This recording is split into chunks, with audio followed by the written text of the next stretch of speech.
एकं नित्यं विमलमचलं सर्वधी साक्षिभूतं भावातीतं त्रिगुणरहितं सद्गुरुं तन्नमामि। गुरुर्ब्रह्मा गुरुर्विष्णु गुरुर्देवो महेश्वरः गुरुसाक्षात् परब्रह्म तस्मै श्री गुरवे नमः। अनेन प्रीयतां देवो भगवान् जानकीपतिः श्रीरामचन्द्रः पूर्वेषामस्माकं कुलदैवतम्। श्रोता वक्ता श्रीराम समर्थ श्रीराम समर्थ श्रीराम समर्थ। जय जय रघुवीर समर्थ। श्रीराम जय राम जय जय राम। श्रीराम जय राम जय जय राम। श्रीराम जय राम जय जय राम।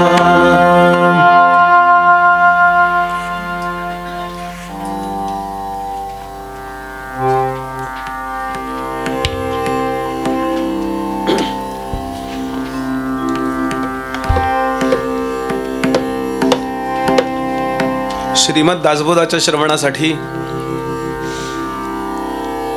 या परिवारमध्ये नित्य आणि नैमित्तिक रीतीने उपस्थित राहणारे सर्व भाविक अधिकारी श्रोते सर्वांच्या हृदयस्थ परमात्म्याला मनापासून नमस्कार करतो। भगवंताची कृपा आपल्यावर व्हावी आणि ती अखंड राहावी असं ज्यांना मनापासून वाटतं आणि यासाठी आपलं वागणं त्या भगवंताला आवडणारं असावं असा जे प्रयत्न करीत असतात अशा धर्मनिष्ठ सज्जनांना वेगळा नमस्कार करतो। अधिकारी साधक तत्वचिंतक श्रेष्ठाचे कला उपासक समाजातले विविध क्षेत्रातले मान्यवर इथे बसलेले आहेत। सर्वांबद्दल आदराचा भाव व्यक्त करून निरूपणाला सुरुवात करतो। ज्याला असं वाटतं की आपलं जीवन अत्यंत सामर्थ्य संपन्न असावं, आपलं जीवन आतून समाधानी असावं, त्यानं असं समाधानी आणि सामर्थ्य संपन्न जीवन ज्यांचं होतं आणि आहे अशा लोकांचं ऐकावं।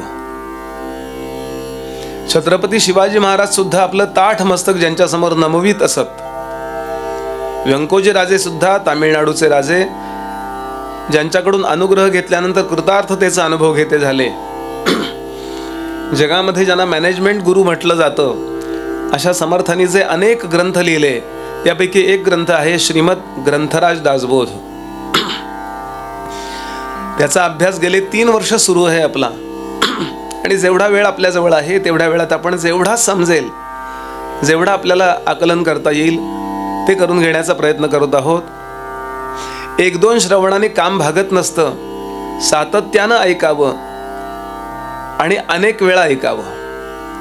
म्हणून समर्थांनी याला उदाहरण दिलं जी ओवी आपण काल पाहिली, सेविलेच सेवावे अन्न घेतलेच घ्यावे जीवन म्हणजे पाणी, तैसे श्रवण मनन केलेची करावे। लक्षात घ्याल आपल्याला जगातलं प्रोजेक्शन महत्वाचं नाहीये, आपलं समाधान महत्वाचं आहे। मनुष्याचा सातत्याने एक स्वभाव असतो की तुलना करूनच तो जगतो आणि तुलनेत सुख किंवा दुःख मानतो।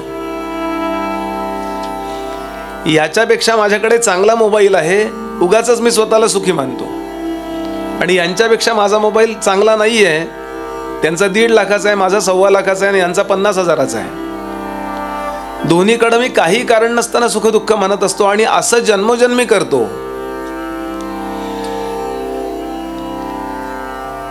केव्हा तरी या तुलनेतनं बाहेर निघावं। छोटी छोटी गोष्ट आहे हो, मध्यमापेक्षा टिपेचा तबला जास्त आवडतो तबलजींना। म्हणजे यांच्याबद्दल बोलत नाही, मी पण तबला वाजवत होतो पूर्वी, कारण तो चांगला वाजतो ना।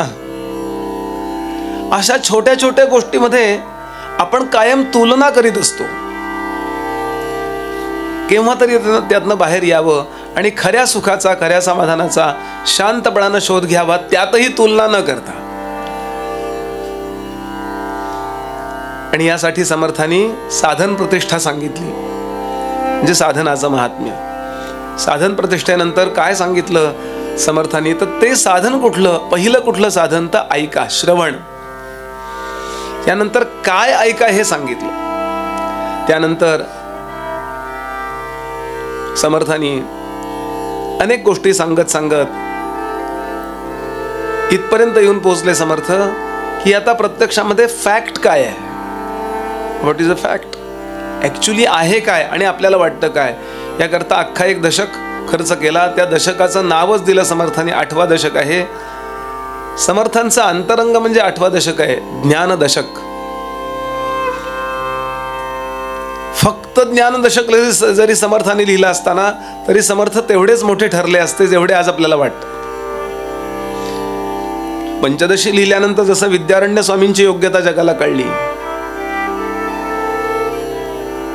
तसा 8वा हा ज्ञानदशक फार महत्वाचा आहे. याचा अभ्यास आपण काल सुरू केला आणि इथपर्यंत येऊन पोहोचलो की देवदर्शन म्हणजे काय. पुष्कळ लोकांना देवाचं दर्शन व्हावं असं वाटतं. म्हणजे काय, या डोळ्यांनी बघावं असं वाटतं का? आणि तसं वाटत असेल तर नाशिवंत बघावं असं वाटतंय. आणि या डोळ्यांनी जे जे आपण बघतो ते सगळं नाशिवंत आहे. या कानाने जे जे आपण ऐकतो, पंचेंद्रियांनी जे जे आपण अनुभवतो ते सगळं नाशिवंत आहे. म्हणूनच ते त्याला अनुभवता येतं. नाशिवंत आहे की नाही डोळे आपले, म्हणून त्याला येणारे अनुभवही नाशिवंत आहेत. केव्हा तरी संपतील. कान नाशिवंत आहे की नाही आपला, कुणाचाही असो, हत्तीचा सुद्धा. कान केव्हा तरी तो जाळून काय पुरून काय माती होणारच आहे त्याची, म्हणून त्यानं अनुभवलेला विषयही नाशिवंत आहे. म्हणून देवदर्शनाचा आपण काल विचार केला. देवदर्शन म्हणजे जेणे केले सचराचर, केले सृष्ट्यादी व्यापार, भगवंत नाम त्याचे, अनंत कोटी ब्रह्मांड नायक असं आपण त्याला म्हणतो. म्हणजे ही सगळी निर्माण करतो, काही काळ ती त्या रूपामध्ये सांभाळतो आणि यथाकाली ती नाहीशी करतो. सृष्टी, स्थिती आणि लय, आपण इंग्रजीत शब्द वापरतो बघा, गॉड. फार विचारपूर्वक शब्द आलेला आहे. ईश्वर याचा अर्थ God. G for generation, O for operation and D for destruction. हे तिन्ही ज्याच्या सत्तेवर होतं, ज्याच्यामुळं होतं किंवा जो करतो तो देव. आणि त्या देवाचं दर्शन घेणं हेच मनुष्याचं, म्हणजे मनुष्याच्या देहाच्या आतल्या जीवाचं मुख्य ध्येय आहे. ती योग्यता फक्त मनुष्याच्या देहामध्ये आहे, बाकी कुठल्याही देहामध्ये ती व्यवस्था नाही. नाथांनी तर असं म्हटलंय की या देहात आल्यानंतर हे जो अभ्यासत नाही तो गाढव आहे, 2 पायाचा. नाथांची ओवी आहे एकनाथी भागवतातली. पावोनी नरदेह जाण, जो न साधी ब्रह्मज्ञान, तो लांडा गर्धभ जाण, पुच्छेविण दुपाई. फार स्पष्ट बोलतात नाथ महाराज. आई जसं कल्याणाकरता मुलाला स्पष्ट बोलेल तसं आहे. हो, त्या नाथांचा थोडीच आपल्यावर राग आहे किंवा निवडून नाही आणलं मला म्हणून थोडीच ते एकमेकांना, जसे पक्षातले लोक एकमेकांना वाईट बोलतात, तसं नाही आहे. तुकोबांनी तर एका ठिकाणी म्हटलंय, तुझ्या मुखात नाम येत नसेल, तुझी आई कुणाकडे गेली होती, असं अभंग आहे. नाथांचाच अभंग आहे. काय माय गेली होती भूतापाशी, नाम न ये मुखी तुझ्या मुढा. म्हणजे किती सिरियस आहे ते लोक लक्षात घ्या. तुम्ही कितीही काहीही मिळवा हो, ही एकदा गोष्ट आपण स्वतःला सांगितली पाहिजे. माझ्या सकट सगळ्यांनी, मी प्रवचन करतोय म्हणजे काही काम नाही झालेलं. मी फक्त डॉक्टर की चालवतोय, माझी तब्येत बिघडू शकते. मी डॉक्टर आहे म्हणजे मला पथ्य नाही केली तरी चालतात असं नाही आहे. हे सगळ्यांकरता आहे, सार्वभौम तत्वज्ञान आहे. हे केव्हा तरी पक्क स्वतःला सांगितलं पाहिजे की जे मला आज हवं वाटतंय ते मला किती मिळालं तरी मी तृप्त होणार नाहीये. हे मिळालं तरच मी तृप्त होणार आहे. आणि ते कसं मिळवावं याच्या संकल्पना स्वच्छ असल्या पाहिजेत. ढोबळमानानं परमार्थ खूप लोक करतात, असं अस्पष्ट व्याख्या असते लोकांच्या अंतःकरणात. असं संतांनी म्हटलंय बरं, मी म्हणत नाहीये. ती नेमकी झाली पाहिजे, संकल्पना स्वच्छ असल्या पाहिजेत. एक मुद्दा लक्षात घ्याल की आपण संसारातली संकट दूर व्हावीत याच्याकरता बऱ्याचदा परमार्थ करतो किंवा याच्याकरता अनेक उपाय करतो, व्यावहारिक करतो किंवा दैवी उपाय करतो. आणि खरा परमार्थ असा सांगतो, खरा अध्यात्म आणि खरा धर्म असा सांगतो की कार्यरूपानं असलेलं, परिणत रूपानं असलेलं जे दुःख आहे ते नाहीसं करण्यापेक्षा कारणरूप जे आहे त्या दुःखाचं ते नाहीसं करा. थोडं वेदांताच्या भाषेत. म्हणजे अर्जुनाला शोक झाला होता की नाही, पहिला अध्याय घ्या, मी यांना कसं मारू, रडायला लागला तो. धनुष्य खाली ठेवला, थरथरायला लागले त्याचे हातपाय. वेपथुश्च शरीरे मे रोमहर्षश्च जायते. गांडीव नावाचं त्याचं धनुष्य आहे. गांडीव संस्थते हस्तात त्वक्चैव परिदह्यते म्हणतात ना, असं झालं त्याचं. हा शोक कशाचा परिणाम आहे? तर मोहाचा परिणाम सांगितलाय. मोहाचा परिणाम नेहमी शोकच होतो. म्हणून भगवंतांनी पूर्ण गीतेमध्ये शोक नाहीसा केलाच नाहीये, मोह नाहीसा केलाय. कार्याला नाहीसा करण्याच्या भानगडीत जाऊ नका. सूनबाई मला असं बोलली हो, सुनेला नाहीसा करू नका किंवा सासूला नाहीसा करू नका. ते जे वाटतंय ना त्याचं कारण नाहीसा करा. प्रवचनाला येताना साधा चहा मागितला 3 वाजता, दिला नाही हो, रडा. कायम रडत असतात लोक. इतकं केलं त्या मुलाकरता, रक्ताचं, जीवाचं, हाडाची. डायलॉग आहेत नाही. पहिल्यांदा बी स्ट्रॉंग. क्षमता असेल तर तुम्ही चहा करा, तिला विचारा तुला पाहिजे का. नो एक्सपेक्टेशन, नो, काय अपेक्षाच नाही हो. देहाकडून आपल्या अपेक्षा करू नका, तर बाकीच्यांचे काय. कारण नाहीस करा. म्हणून काय म्हणतोय अर्जुन शेवटच्या अध्यायात, शेवटचा श्लोक, नष्टो शोकः नाही म्हणत आहे, नष्टो मोहः स्मृतिर्लब्ध्वा त्वत्प्रसादान् मयाच्युत स्थितोस्मि गत संदेह करिष्ये वचनं तव. आयुर्वेदाचं म्हणतात ना, आयुर्वेद तुमचा रोग नाहीसा करत नाही, रोगाचं कारण नाहीसा करतो. अहमदाबादला डॉक्टर होते, आहेत ते म्हणले रिपोर्ट असे आहेत, रिपोर्ट असे आहेत. ते म्हणले आयुर्वेद रिपोर्ट ठीक करत नाही, आयुर्वेद पेशंट ठीक करतो. मी प्रतिष्ठापना करत नाही बरं, कोणी ॲलोपॅथीवाला असला तर. नाही तर आमच्या विरुद्ध काही नाही. मी उदाहरण देतोय फक्त. यातलं काय ते घ्या. आणि त्याच्याकरता समर्थांनी सांगितलं की तुम्ही हे नीट केलं पाहिजे. आणि याच्यासाठी एक खूप महत्वाचा मुद्दा आला की मग हे सगळं कधी होईल, म्हणजे किती टाइम आम्हाला कंझ्युम करायला लागेल.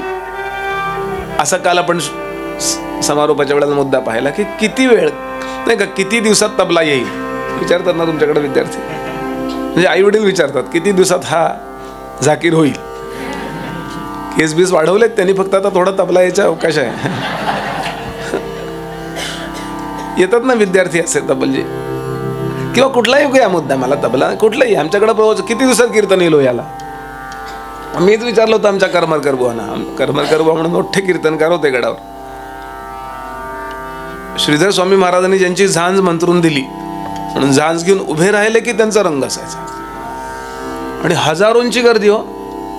बडोद्याला छत्री नावाचा एक भाग आहे, चौकात कीर्तन असायची. तर निजामपूरकर बुवांची कीर्तनं पलीकडच्या चौकात आणि अलीकडच्या चौकात करमरकर बुवांची. निजामपूरकर गुरुजी बुवा हे यांचे करमरकर बुवांचे कीर्तनातले गुरुजी आहेत. तर त्यांनी निरोप पाठवून दिला, तुझं कीर्तन बंद ठेव 8 दिवस, माझी गर्दी कमी होतीये. मस्त, म्हणजे स्ट्रॉंग. आणि काही इतकं साधं कीर्तन हो, म्हणजे बघायला गेलं तर अफाट गर्दी. म्हणलं मला किती दिवसात कीर्तन येईल हो. आपल्याला प्रत्येकालाच वाटतं, असं नाही की मी याला वाटत नाही त्याला वाटतं. त्यांनी सांगितलं ज्या दिवशी तुला कीर्तनाची नशा चढायला लागेल त्या दिवशीपासून तुला कीर्तन यायला लागेल. नशा आली पाहिजे त्याची हो. सगळ्याची गाण्याची, सगळ्याची एक नशा असते. थोडा वेळ त्यानंतर काही नको वाटलं पाहिजे. प्यालेला मनुष्य जर असेल त्याला जगाची नोंद असते का हो. दारू प्यालेला मनुष्य जर असला तो रस्त्याने जाताना कसा जातो, इकडून तिकडं तिकडून इकडं. रस्ता रुंदीकरण विभाग,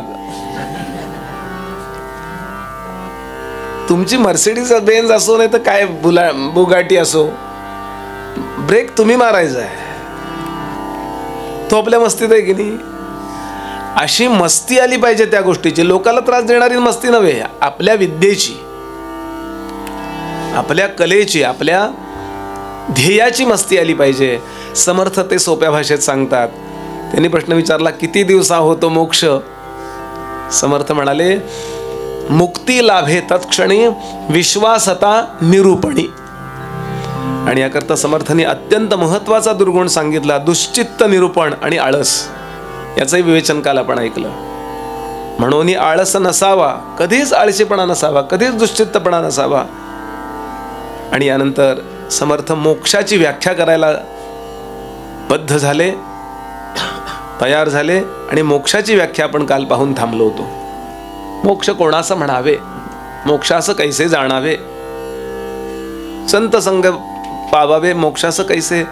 म्हणून मोक्षाचा अर्थ काय हे सांगण्याकरता समर्थ म्हणाले, बद्धाच्या विरुद्धचा शब्द आहे मोक्ष. बद्ध म्हणजे बांधलेला आणि मोक्ष म्हणजे मोकळा झालेला. एका उत्तरेतल्या एका संतांनी छान सांगितलं, मोक्ष म्हणजे मोहाचा क्षय. मोक्ष मोहाचा क्षय म्हणजे काय. पण तर त्यांनी सांगितलं, प्राणी संकल्पे बांधला, जीवपणे बद्ध झाला, तो विवेके मुक्त केला साधुजनी. आणि यासाठी समर्थांनी साधारणतः माणसांच्या कन्सेप्ट्स काय असतात पुण्य करताना, त्याला असं वाटतं की मी आता चांगला वागलो ना. दोन प्रकारचे लोक असतात, कसाही वागलो तरी चालेल असं वाटणारे पण लोक असतात, चार्वाकाचे अनुयायी. आणि काही लोक असतात, नाही मी आत्ता वाईट वागलो ना तर मला पुढं भोगावं लागेल, म्हणून मी आत्ता चांगला वागेन, दानधर्म करेन, आणि आत्ता जो दानधर्म करेन ना तो मला पुढच्या जन्मी मला मिळेल. अतितास तुकडा घातला, रुका अडका दान केला, अतितास तुकडा घातला, म्हणे माझा ढीग झाला कोटी तुकड्यांचा, तो मी जेवीन पुढच्या जन्मी. तीर्थक्षेत्री जातात माणसं, दानधर्म करतात आणि त्यांना वाटतं आता मी किती पुण्यवान आहे ना. ते नाही असा मुद्दा नाहीये. अरे आता दान करायचं आणि पुढच्या जन्मी जेवायचं, परत जेवलंच पाहिजे, कंपल्सरी का काय ते. कुठल्या तरी कारणानं मनुष्य पुढच्या जन्मीची सूती म्हणजे पुढच्या जन्मीचा विचार करून ठेवतो, अशी बायको मला मिळावी. मी काल आपल्याला डोस्याचं उदाहरण दिलं होतं, बटाटे वड्याचं उदाहरण दिलं होतं. असा नवरा मिळावा, असं शरीर मिळावं, अशा प्रकारची प्रसिद्धी मिळावी, असं काहीतरी मिळावं, असं कुठल्या तरी जन्मी वाटतं. आणि गेल्या जन्मी, याच्या आधीच्याच नव्हे, कुठल्या तरी जन्मी आपल्याला जे वाटलं ना ते आज आपण आहोत. याला कर्मविपाक सिद्धांत असं म्हणतात. आणि हा अनिवार्य आहे. नाही म्हणजे नाहीच टाळता येत.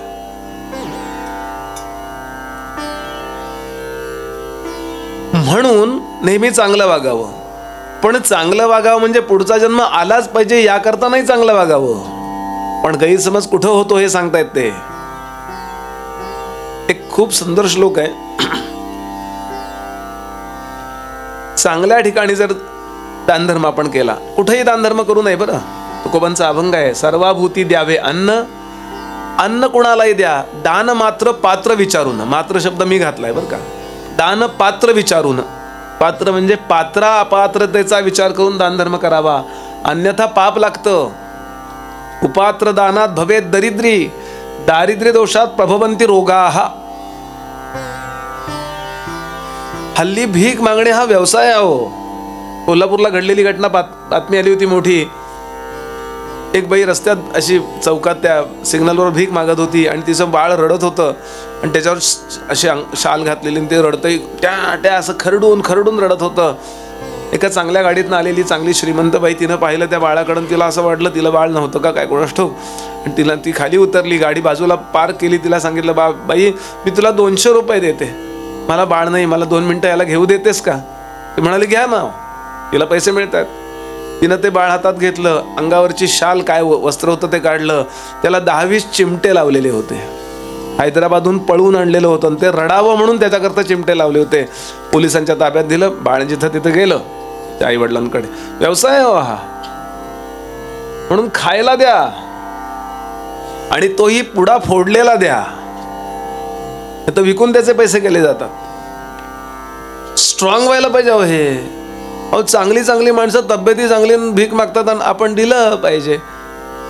आगतिक असेल तर देणं वेगळं आहे. जेवायला द्या, नो प्रॉब्लेम. किती विचार केला असेल तुकोबांनी. त्यांच्या वेळेला ही केस नव्हती, पण त्यांना माहिती आहे चुकीच्या ठिकाणी दानधर्म केला तुम्ही तर काय घडू शकतं. आपण श्रीमंत नव्हतो, एवढे भिकारी श्रीमंत येतो आज. इन्कम टॅक्स भरतायत. मला विनोद करायचा नाही आणि अति सुद्धा काही सांगायचं नाही. सांगायचा भाग असा, पण चांगल्या ठिकाणी दानधर्म केलाच समजा तुम्ही. काय होतं, सुपात्र दानाच भवेत धनाढ्य. चांगल्या ठिकाणी दान केलं तर तुम्ही धनाढ्य होता. धनप्रभावेण करोति पुण्यम. धनाच्या प्रभावानं तुम्ही पुण्य करू शकता. यज्ञ या कधी शक्य आहे, चांगल्या प्रकारचं कर्म कधी शक्य आहे, पैसे असतील तर. धनप्रभावेन करोति पुण्यम, पुण्यप्रभावेन सुरलोक याती. पुण्याईनं तुम्ही स्वर्गात जाता. म्हणाले पुनर्धनाढ्या पुनरेव भोगी. पुन्हा तुम्ही श्रीमंत होऊन जन्माला येता, म्हणजे जन्मारंभ प्रारब्ध निर्माण होतं. आणि पुनरेव भोगी, भोगारंभ प्रारब्ध निर्माण होतं. म्हणजे आपण पर्यायानं अडकतो, अजून त्यात अजून अडकत जातो. ते करू नका मुद्दा नाहीये. म्हणून हिंदीत म्हण आहे, नेकी कर दरिया में डाल. हल्ली कसं अमुक अमुक कर स्टेटस पे डाल.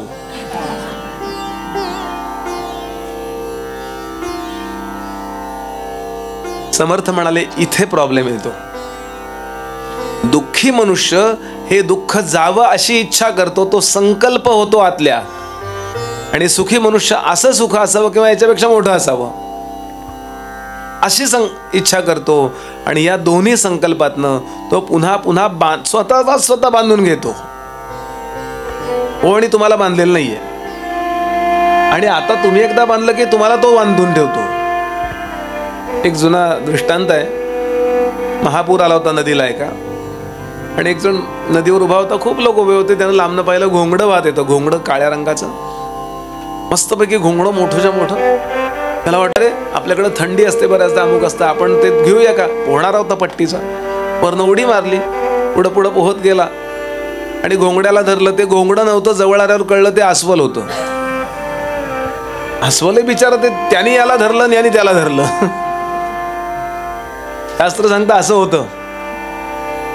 सुरुवातीला आपण लोभामुळे ती गोष्ट धरायला जातो आणि नंतर ती गोष्ट आपल्याला सोडता येत नाही.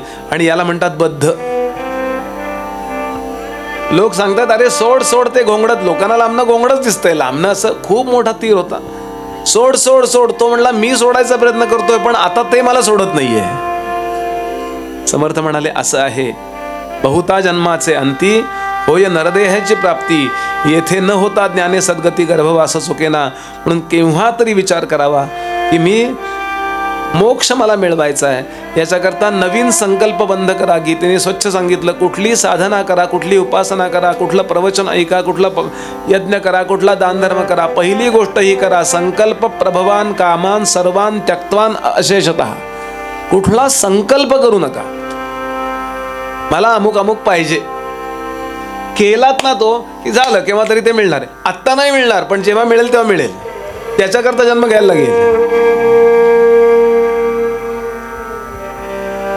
बलीच्या राज्यामध्ये बली अत्यंत दानशूर होता असं वर्णन आहे. आणि म्हणून भगवान वामन रूपाने त्याच्याकडे भिक्षेला गेले. आपल्याला कथा माहिती आहे, भागवतात कथा आहे, अनेक ठिकाणी कथा आहे. बली नावाचा राजा त्याच्या दारामध्ये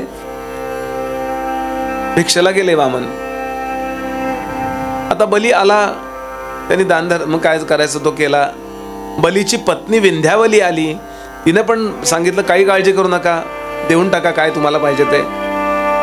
विंध्यावली आणि बलीची एक मुलगी होती, तिचं नाव रत्नप्रभा, रत्नावली. तिनं त्या मुलाकडे पाहिलं, गुडगुटीत बाळ. वामन म्हणजे इतके छान होते दिसायला. आपला बटू आठवा,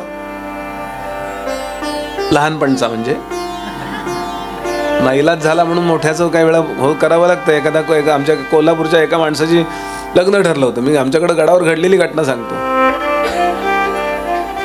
मग त्या गुरुजीने विचारलं तुझी सोड मुंज झाली आहे का. तो म्हणला मुंजच झाली नाहीये. अरे बापरे, आता मुंज करायची आणि परत लग्न करायचं. तो म्हणला गडावर फुकट मुंज होतात, जा गडावर. गडाचा पत्ता दिला त्यांनी त्याला. तो गडावर आला. अहो लग्न ठरलेला बटू.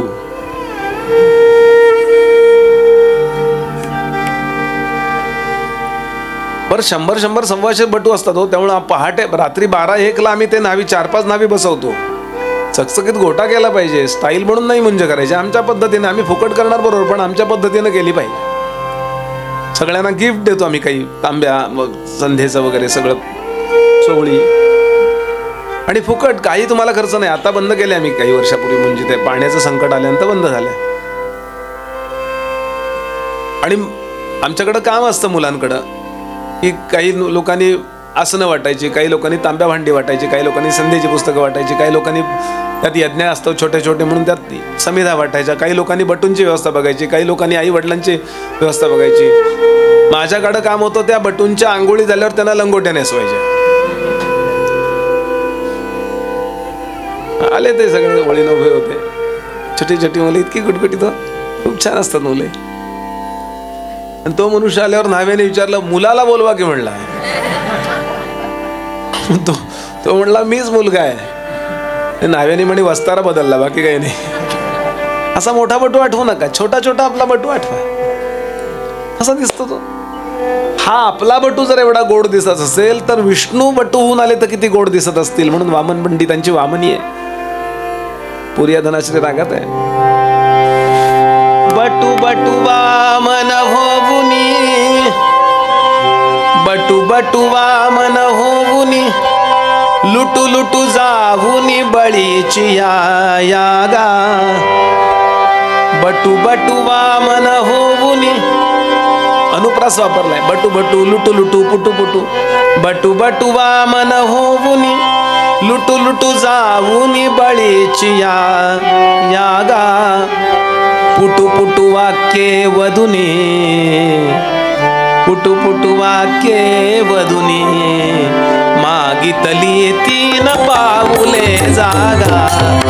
राम राम राम हरे हरे, राम राम राम राम सीतापते, राम राम राम राम रघुत्तम, राम राम राम राम हरे हरे, राम राम.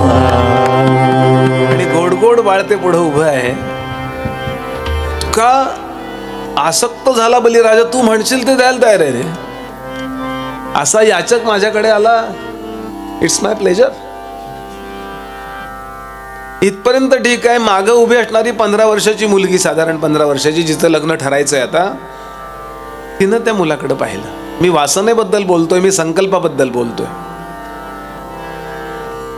आणि तिनं त्या बाळाकडे पाहिल्यावर तिला इतकं बरं वाटलं. काय दिसतोय ना, सगळ्यात भाग्यवान या गुटगुटीत मुलाची आई असली पाहिजे, जिनं याला स्तन्य पाजलं. नाही का? ज्या मुलींचं लग्न ठरायचं असतं, ठरत असतं, अशा मुलींच्या काही कन्सेप्ट असतात, मुलांच्या सगळ्यांच्या असतात. की असा नवरा पाहिजे, अल्लू अर्जुन सारखी त्याची दाढी पाहिजे, काय जे असेल ते. अक्कल नसलेलीच बरी. हो म्हटलं की हो. काय मी गंमत करतोय, जरा मुद्दा लक्षात घ्या. मुलीबद्दलही असतात, तिला मुलाबद्दलही असतात नाही का. घरात बाळाची चित्र लावतात बघा, प्रत्येकाचंच आहे. असं मी तुम्ही असा मुद्दा नाही, प्रत्येकाला कमी जास्त असतच नाही. तसं तिनं त्या बाळाकडे पाहिलं आणि तिला वाटलं मला असा मुलगा होईल. त्या बाळाकडे पाहिल्यावर पहिला जबरदस्त संकल्प मनातल्या मनात झाला, असं बाळ होईल मला. किती गुटगुटीत आहे ना, अभिमान वाटावा असं बाळ आहे. झालं, पहिला संकल्प झाला. थोड्या वेळानं त्या बलीकडनं 3 पावलं जमीन मागितली आणि मोठं रूप धारण केलं, त्रिविक्रम रूप, उपेंद्र रूप धारण केलं आणि बलीला पाताळ लोकांमध्ये दडपला. थोडक्यात त्याला पंजाबला पाठवलं परत. इथं नको दिल्लीत कटकट करूस. विनोद करतोय मी. हा रागावली होती. असेल विष्णू त्याच्या घरी, माझ्या वडिलांना त्रास देणारा हा कोण, याला विष देऊन मारून टाकला पाहिजे, अशी संतापली. मुलीचं बापावर फार प्रेम असतं. रागावली मनातल्या मनात, याला विष देऊन मारून टाकला पाहिजे. दोन्ही संकल्प भगवंताच्या व्यवस्थेने एकत्र बांधले आणि पुढच्या जन्मी हीच झाली पूतना. आई पण झाली थोडा वेळ आणि विषही पाजायची व्यवस्था पूर्ण करावी लागली तिला. म्हणजे मुद्दा काय, करायचीच असेल वासना तर त्याच्याबद्दल करा. व्यक्तीबद्दल, संस्थेबद्दल, कुठल्या परिस्थितीबद्दल कुठली वासना करू नका. शाश्वताबद्दल वासना करा. मना वासना वासुदेवी वसोदे, मना कामना काम संगी नसोदे, मना कल्पना वाऊ गीते न कीजे, मना सज्जना सज्जनी वस्ती कीजे। जय जय रघुवीर समर्थ। समर्थ म्हणाले करायचीच आहे ना वासना, करायचाच आहे ना संकल्प, बांधलं जायचंच आहे ना, तर ज्याच्या बरोबर बांधलं गेल्यावरती आपण मोकळे होऊ त्याच्याबरोबर बांधले जा। हे फक्त माणूसच करू शकतो। समर्थ सांगतात बहुता जन्माच्या अंती, खूप जन्म घेतलेत आपण, खूप, आणि मग हा सिद्धांत मानल्याशिवाय तत्वज्ञान कळणार नाही बरं। पुनर्जन्म नावाची गोष्ट तुम्ही माना आतल्यात, तरच तुम्हाला जीवनातल्या अनेक घडणाऱ्या घडामोडींचा संगती लावता येते। होतं ना, वाईट वागणारे लोक सुद्धा आनंदात दिसतात की नाही, किंवा चांगलं वागणारे लोक दुःखात दिसतात की नाही। आपण म्हणतो काय चांगलं वागून उपयोग आहे हो, बघा आमचं किती वाईट। प्रत्येकाची साधारण तक्रार असते, बघा आम्ही इतकं देवाचं करतो आणि आमचं असं का, आणि तो बघा। हे म्हणजे कसं आहे माहितीये का, तो काही पैसे मिळवत नाही तरी किती खर्च करतोय म्हटल्यासारखं आहे। त्यांनी पूर्वी मिळवलेले आहेत, मी इतके मिळवतो तरी मला खर्च, अहो तुझं आधी तोंड मिळवणी होत नाहीये। म्हणून पुनर्जन्म मानला पाहिजे। जगातल्या अनेक शास्त्रज्ञांनी भारतीय या हिंदू तत्वज्ञानाला याकरता मान्यता दिली आहे। बंफे म्हणतो astonishing fact, the Hindu revelation is all of revelation whose ideas are perfect harmony with modern science as it proclaims slow and gradual formation of the world। तो असं म्हणतो सगळेच धर्म, आपला धर्मग्रंथ ईश्वर दत्त आहे असे मानतात, पण यामध्ये आम्हाला सर्वश्रेष्ठ वेदच प्रमाण वाटतात, कारण ते आधुनिक विज्ञानाशी जुळतात। हार्मनी शब्द वापरलाय विथ मॉडर्न सायन्स। तो वैज्ञानिक आहे बरं, तो काही कोणी असा भोळा भाबडा भक्त नाहीये। Slow and gradual formation of the world, सगळ्या जगाची निर्मिती कशी झाली वेदांनी सांगितले, सगळे रूल्स अँड रेग्युलेशन वेदांनी, आणि सगळ्या नंतर आलेल्या वेदांच्या लेकरांनी, वेदशास्त्र पुराण संत वाङ्मय हे सगळं। आणि म्हणून आज आपला हिंदू धर्म जगात प्रसिद्ध होत चाललाय। तलवारीच्या जोरावर आपल्या धर्माचा प्रचार नाही झालेला, मारून मुटकून असं नाही झालेलं आपलं। अहो जगातले किती लोक, मी हे उदाहरण अनेकदा दिलं असेल,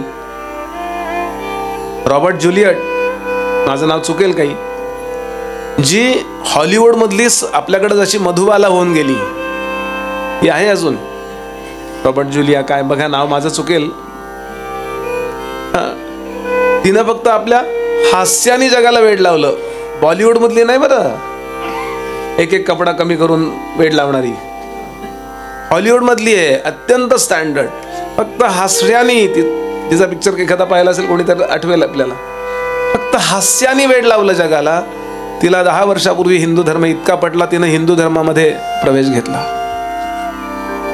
परवा एका चॅनेलवरती एक मौलवी रडून सांगत होते, काय सांगू म्हणाले, हिंदू धर्माचा मोह असा आहे की गेल्या 2 वर्षामध्ये साधारण 6.5 लाख मुलींनी हिंदू धर्म स्वीकारलाय आमच्या इस्लाम धर्मातल्या, असं रडून सांगत होता मनुष्य। कशा करता,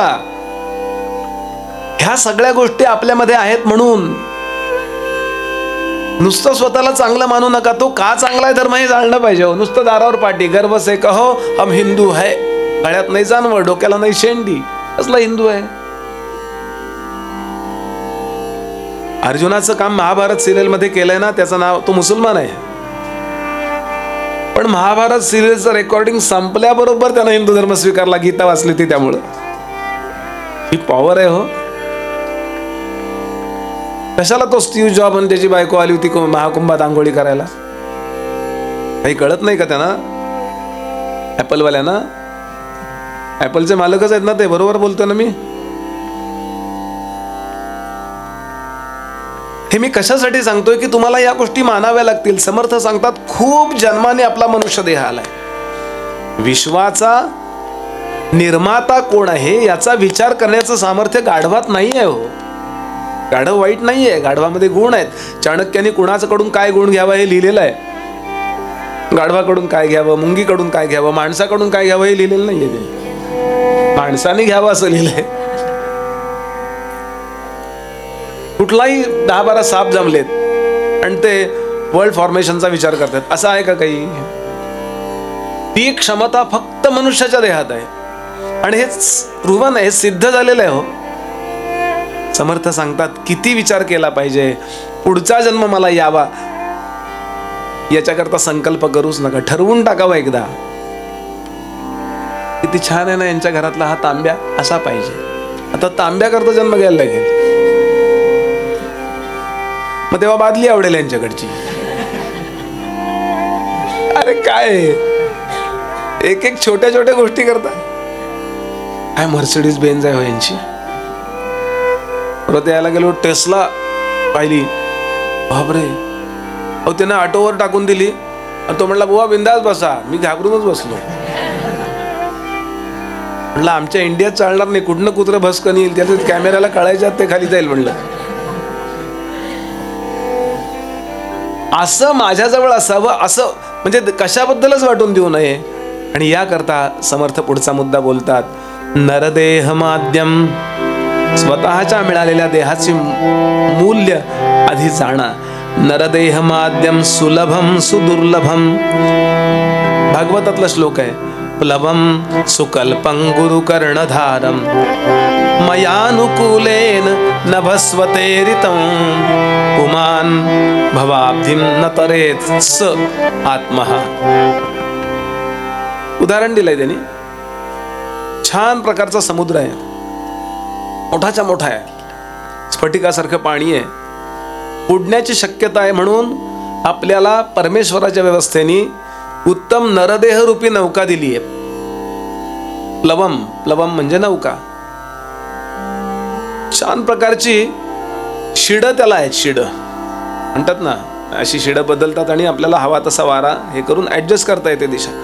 चालवायला सद्गुरू बसलेले आहेत. म्हणजे जे भवत सागरामध्ये तरुण न्यायला आलेत, जर नौका मोडली तर ते पोहू शकतात.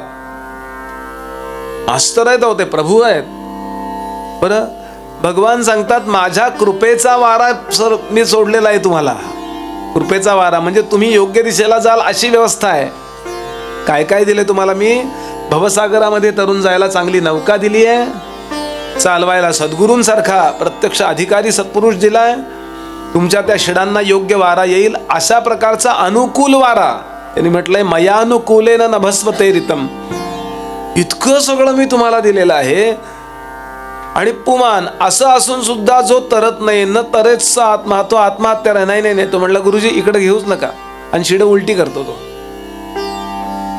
ब्रह्मज्ञानाची, आत्मज्ञानाची, पूर्ण समाधानाची सगळी व्यवस्था मनुष्याच्या देहात असताना सुद्धा नको ते संकल्प करून कशाला बद्धतेचा आग्रह करता. तुकोबांचा अभंग आहे, मुक्त होता परी बळे झाला बद्ध, घेऊन या ओझे संसाराचे ओझे माझे माझे म्हणून या. आणि समर्थांनी त्याला म्हणजे या भागवतांनी त्याला आत्महत्याला म्हटलंय. सगळ्या प्रकारचं सुख असून सुद्धा, सगळ्या प्रकारच्या व्यवस्था असून सुद्धा जे लोक आपल्या आत्मज्ञानाचा विचार करत नाहीत ते अहंकारी आहेत. आणि याच्याकरता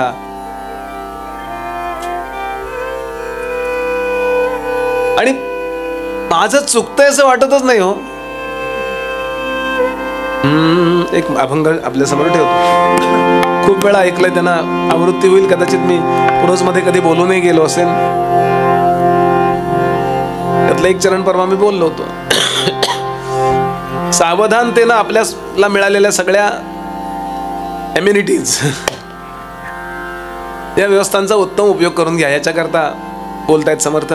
सावधान सावधान सावधान सावधान सावधान सावधान सावधान धातिंदा धातुंदा सावधान सावधान सावधान सावधान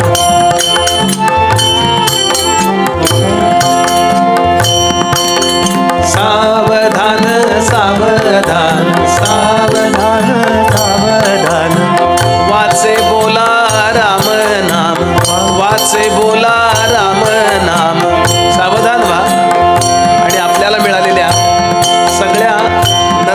व्यवस्थांचा उत्तम उपयोग करून घ्या. ऐका, नाहीतर काय होतं, 10 वर्षे बालपण, 20 वर्षे होतारुण्य, अंगी जडला अभिमान, तेव्हा न घडे हो साधन. सावधान सावधान सावधान सावधान. दिसाची होय भरती, दिसाची होय भरती, दारा पुत्र ते लाभती, दारा पुत्र ते लाभती, त्यातची पडे भ्रांती, न कळे स्वरूप स्थिती. सावधान सावधान सावधान सावधान. 40 वर्षे झाली, 40 वर्षे झाली, डोळा 40शी ती आली, डोळा 40शी ती आली, नेतासी भुली पडली, नेत्रासी भुली पडली, येता न दिसे जवळी. सावधान सावधान सावधान सावधान सावधान सावधान सावधान सावधान. समर्थ सांगतात, इतका चांगला देह मिळून मनुष्य सावधानच होत नाही. पहिल्यांदा समर्थांचा लाडका शब्द आहे सावधान, आणि समर्थांचा नावडता शब्द आहे आळस. समर्थ किती वेळा म्हणतात, अखंड सावधान असावे. समर्थांचं अखंड, ते सकाळी सावधान असू का, दुपारी अखंड, अखंड सावधानता. 1 सेकंद सुद्धा माझा वाया जात नाही ना, याचा विचार करावा. समर्थ म्हणाले, नाही तर होतं कसं, ऐका, सावधान सावधान वाचे बोला रामनाम, नाही तर 10 वर्षे बालपण. 1 ते 10 काय होतं, एका हिंदी संतांनी सांगितलं, बचपन में भगवान का भजन कर सकते नहीं क्योंकि मालूम ही नहीं होता कुछ. बचपन में भगवान का भजन कर सकते नहीं, यौवन में भगवान का भजन करते नहीं, और बुढ़ापे में भगवान का भजन कर पाते नहीं. फिर कब करेंगे. दिन गेले म्हणतोस का, एक चरण मला येत नाही, इतके चांगले लोक आहेत. दिन गेले भजना विण सारे, दिन गेले भजना विण सारे, दिन गेले भजना विण सारे, दिन गेले भजना विण सारे, दिन गेले.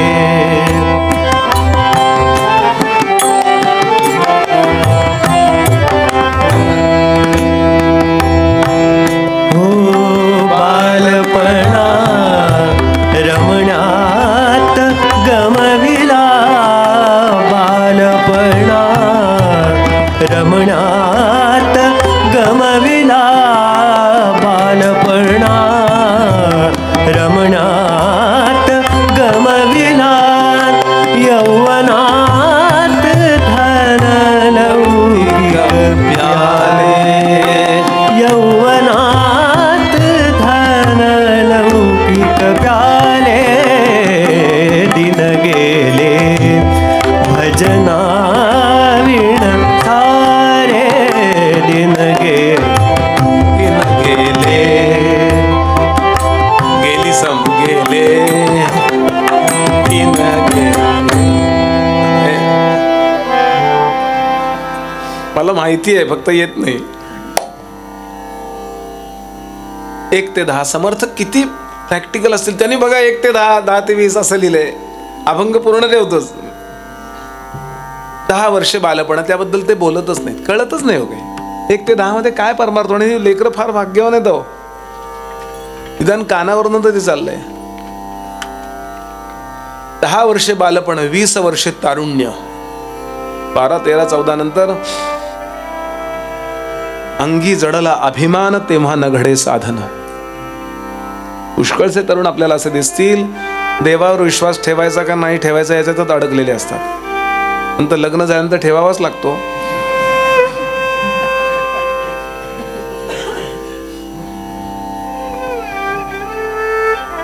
शरीराच्या तारुण्याचा आणि त्या अवस्थेचा प्रभाव आपल्या अंतःकरण वृत्तीवर अवास्तव होतो. एवढी कॉन्फिडन्स म्हणजे ओव्हर कॉन्फिडन्स असतो तेव्हा. आणि जरा वृद्ध झालेलो की कॉन्फिडन्स कमी होतो. मुलगा मला विचारेल का, सून मला विचारेल का, त्यांनी विचारलेलं मला ऐकू येईल का. म्हणून अशा कुठल्या तरी शाश्वत गोष्टीशी कनेक्ट व्हा, म्हणजे या अवस्थेत अहंकार होणार नाही, त्या अवस्थेत न्यूनगंड होणार नाही. अंगी जडला अभिमान तेव्हा नघडे साधन नाही साधन होत. We do not believe in God. अडकलेले असतात की नाही लोक. फार भाग्याने या सगळ्या कन्सेप्ट क्लिअर होतात. बरं, माहिती असणं वेगळं. मी नेहमी सांगतो, आस्तिक आहात म्हणजे तुम्ही परमार्थिक आहात असं नव्हे. तिसाची होय भरती दारा पुत्र लाभती. पत्नीला दारा म्हटलंय का, सारखी दाराजवळ पाठवते, हे घेऊन या ते घेऊन या म्हणते म्हणून.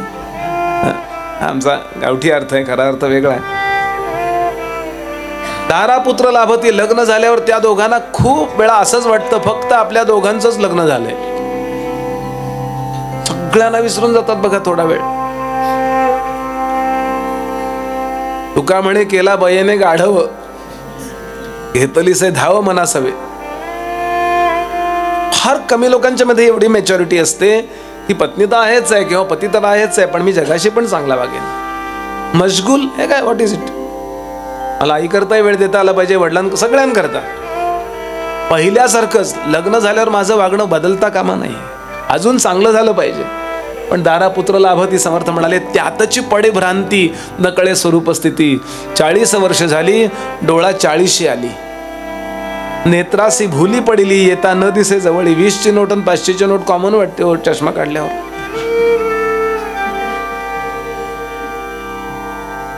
पन्नास वर्ष होती, श्यामकेश शुभ्र होती. कालच म्हणलं मी आपल्याला, पुन्हा त्याला श्याम करीती.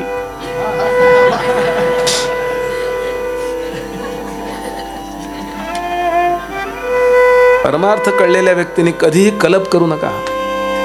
आहे तसं आहे, स्वच्छ राहा, हे बरोबर आहे, एकदम स्ट्रॉंग राहा. आणि ते रंगवलेलं दिसतं वेगळं हो टकल्यावर. बोललं की राग येतो म्हणून प्रवचन झालं कधी बोलत नाही. केस आपला वैभव नको. लोकमान्य टिळकांची शिवाजीनगरला केस चालली होती, ताई महाराज.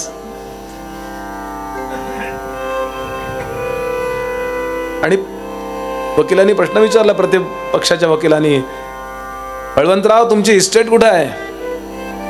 डोक्यावरची पगडी काढली आणि असं केलं, इथे आहे माझी सगळी इस्टेट. क्या बात आहे. यांचे आपण अनुयायी आहोत. गरज असेल तर करा बरं, मी त्या कल्पाच्या विरुद्ध वगैरे नाहीये बरं का. नाही तर तुम्हाला वाटेल मला सांगायचं सगळ्याचा मध्य असावा, असं वाहूनच नाही जायचं. पण होत 50 वर्ष होती, श्यामकेश शुभ्र होती. याला म्हातारा म्हणती,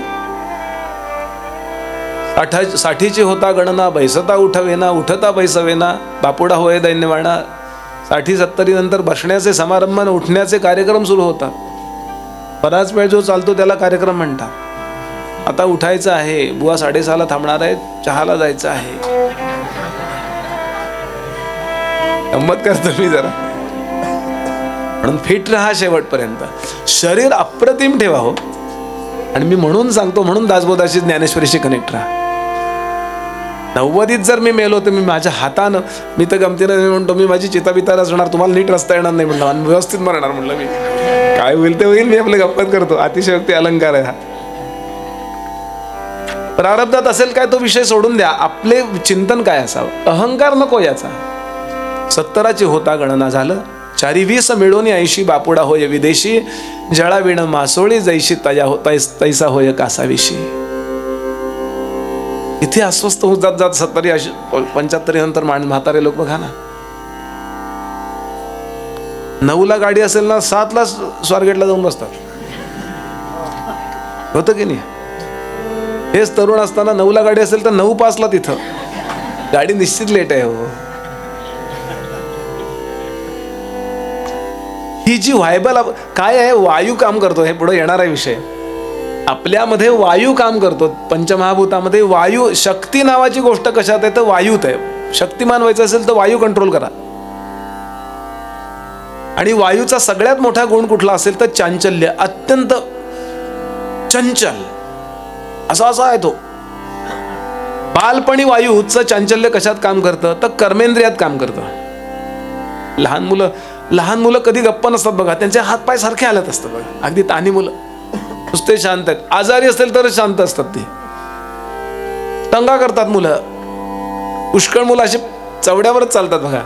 छोटी छोटी मुलं आठवा, त्यांना गप्प नाही बसवत. घर घर घर घर घर घर घर घर झोपली तर शांत असतात किंवा आजारी असतील तर शांत असतात. पण ते वायूचं चांचल्य सहन होत नाही, ते सहन करत नाही. ते कर्मेंद्रियात असतं लहानपणी. तारुण्यात ते ज्ञानेंद्रियात येतं. कोण आली ती, कुठं गेला तो. चांचल्य येतं कुठं ज्ञानेंद्रियात. आणि वृद्धपणी ते मनात जातं. म्हणून वृद्धावस्थेमध्ये मन व्हायबल असतं बघा. वेळ लागले सगळं करतात. काही वेळा झाला का स्वयंपाक, झाले का लाडू, तुम्हाला डॉक्टरनी खाऊ नका सांगितले. डॉक्टरच्या काकाला काय कळतंय. बहुसंख्य लोक असे आहेत की समर्थांनी वर्णन केलंय. 420 मिळवणी 80 बापोडा होय विदेशी. जळाविण मासोळी जैशी तैसा होय कासाविशी. नवावरी दिले पूज्य सुख राहिले दुजे. म्हणतसे माझे माझे शेवटी जड झाले बोझे. शतवारी पुरुष झाला राजहंस उडून गेला. जन म्हणती उचला उचला. देह कोरडा पडला जन म्हणती उचला उचला. प्राणी भूमिभार झाला या लागी रामदास. सांगतो सज्जनास धरा सद्गुरुची कास. सावधान सावधान वाचे बोला रामनाम. समर्थ सांगतात कधी मिळणार तुम्हाला आत्मज्ञान.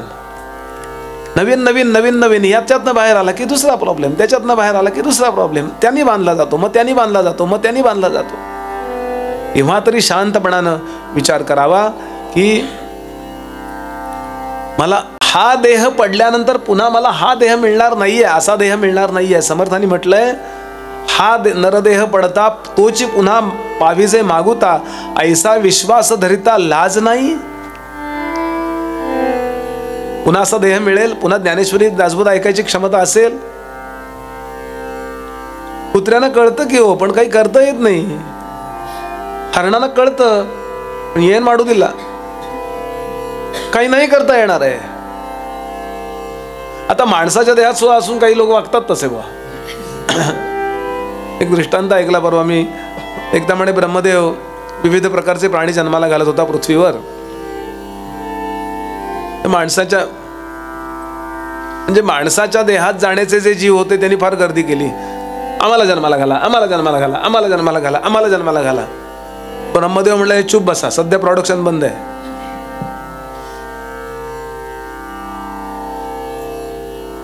अनेक अनेक प्राणी होते. कोणाला काय मुंगूस व्हायचं होतं, कोणाला गाढव व्हायचं होतं, कोणाला असे सगळे जीव होते. माणसाचेही काही होते. सगळ्या सध्या म्हणाले सगळ्यांचं प्रोडक्शन बंद आहे. तुम्हाला जेव्हा जन्माला घालायचं तेव्हा बघू. म्हणले पण आम्हाला मुंगूस व्हायचं आहे, आम्हाला हत्ती व्हायचं. कारण गेल्या जन्मीचा संकल्प तर होता ना त्यांचा. कारण जे जे प्राणी आपण पाहतो ते आपण होतो, लक्षात घ्यायचं. सातत्याने जर पाहत राहिलो ना प्राणी, लक्षात घ्याल बरं. फार मोठा सिद्धांत आहे महाभारतामध्ये. स्वर्गारोहण पर्वामध्ये इंद्राच्या मुखामध्ये आलेलं तत्वज्ञान आहे. जेव्हा तो धर्मराज आग्रह करायला लागला की माझ्याबरोबर या कुत्र्याला पण विमानात बसू द्या, तेव्हा इंद्राने केलेला उपदेश फार मोठा आहे. समर्थांची त्या दासबोधात ओवी आहे. मर्यादे विण पाळी सुणे म्हणजे श्वान म्हणजे कुत्र. तो एक मूर्ख. पाळू नये हा मुद्दा नाहीये, मर्यादा सांभाळावी हा मुद्दा आहे. पण सारखं त्या कुत्र्याकडे बघतात, कुत्रा याच्याकडे बघतात. पुढच्या जन्मी हा कुत्रा होतो तो. कोळी असतात ना, कोळी ते मासे पकडणारे, ते सातत्यानं आयुष्यभर काय बघतात. आणि मासा मारताना कोणाकडे बघतो. खूप सूक्ष्म मुद्दा सांगितलाय. म्हणून महाभारत सांगतं म्हणून डोळे मिटून बसा किंवा अशाकडे बघा की जे झाल्यावर आपलं कल्याण होणार आहे. म्हणून ध्यान धारणा करायची, म्हणून मेडिटेशन. याला आग्रह आहे. पण फार आग्रह केला ब्रह्मदेवाला. आम्हाला गाढव व्हायचंय, आम्हाला बोकड व्हायचंय, आम्हाला. ते म्हणला आता सध्या प्रोडक्शन बंद आहे. मग ते म्हणले कशाचं प्रोडक्शन चालू आहे सध्या. ते म्हणले माणसांचं चालू आहे. तो म्हणाला असं करा, तुम्ही एक काम करा, आम्हाला तुम्ही माणसाच्या देहात घाला, आम्ही त्याच्यासारखं वागू. हा मोठा सिद्धांत आलाय आणि खरोखर आज तसे वागतात की नाही. मी अनेकदा हा दृष्टांत दिलाय आपल्या समोर, कधीतरी इथे दिला असेल किंवा कुठंतरी दिला असेल. इंग्लंडमध्ये घडलेली घटना आहे. एक उत्तम कॅमेरामन ज्यानं आफ्रिकेच्या जंगलातली अनेक फोटो काढले आणि आफ्रिकेच्या जंगलातला एक असा फोटो काढला की एक गिधाड वल्चर एका छोट्या मुडदूस झालेल्या बाळाला, काळं कुट्ट ते असं निग्रो असतात ना ते लोक, असं ते बाळ असं खायला बसलाय, म्हणजे आता टपक करून त्याचं ते दोन्ही डोळे गुलाबजामासारखे खाऊन टाकणार, मरायची वाट बघतोय आणि असा नुसता थांबलाय. आणि ते बाळ, ते आई वडील त्याला टाकून निघून गेलेत जंगलात. आणि त्यानं बरोबर असा फोटो सेट, फोटोग्राफीमध्ये खूप हे आहे, म्हणून फोटोग्राफी करणाऱ्यांनी राजकारण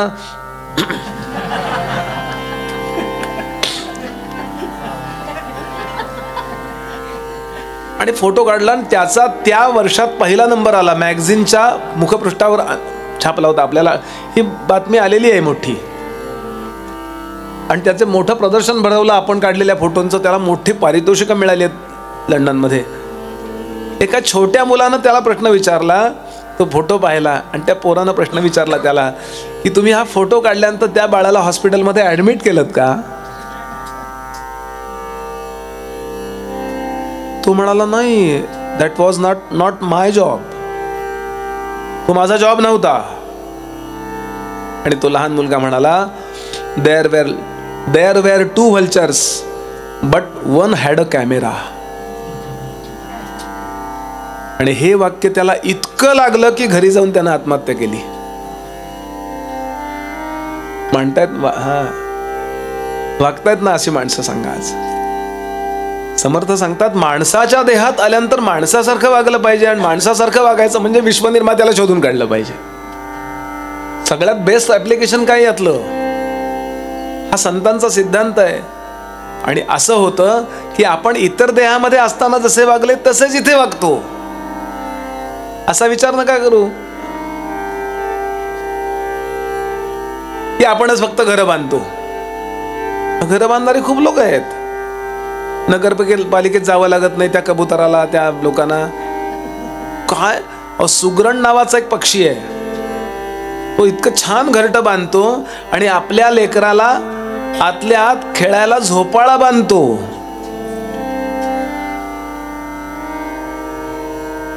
शेणातले किडे सुद्धा किती छान मजले तयार करतात ना. बरेचदा पावसाळ्यात वगैरे असं शेण रस्त्यावर पडलंय, मोठा पू असा पडलाय आणि बराच वेळ पाऊस पडला नाही, गाडी गेली नाही, आणि असं ऊन पडलं की वरचा भाग कडक होतो ना, बारीक बारीक बारीक असं काळे असे गोल किडे होतात बघा.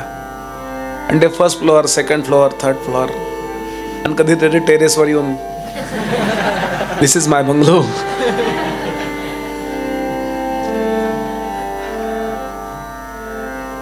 सगळं शास्त्रात आलेलं बोलतोय.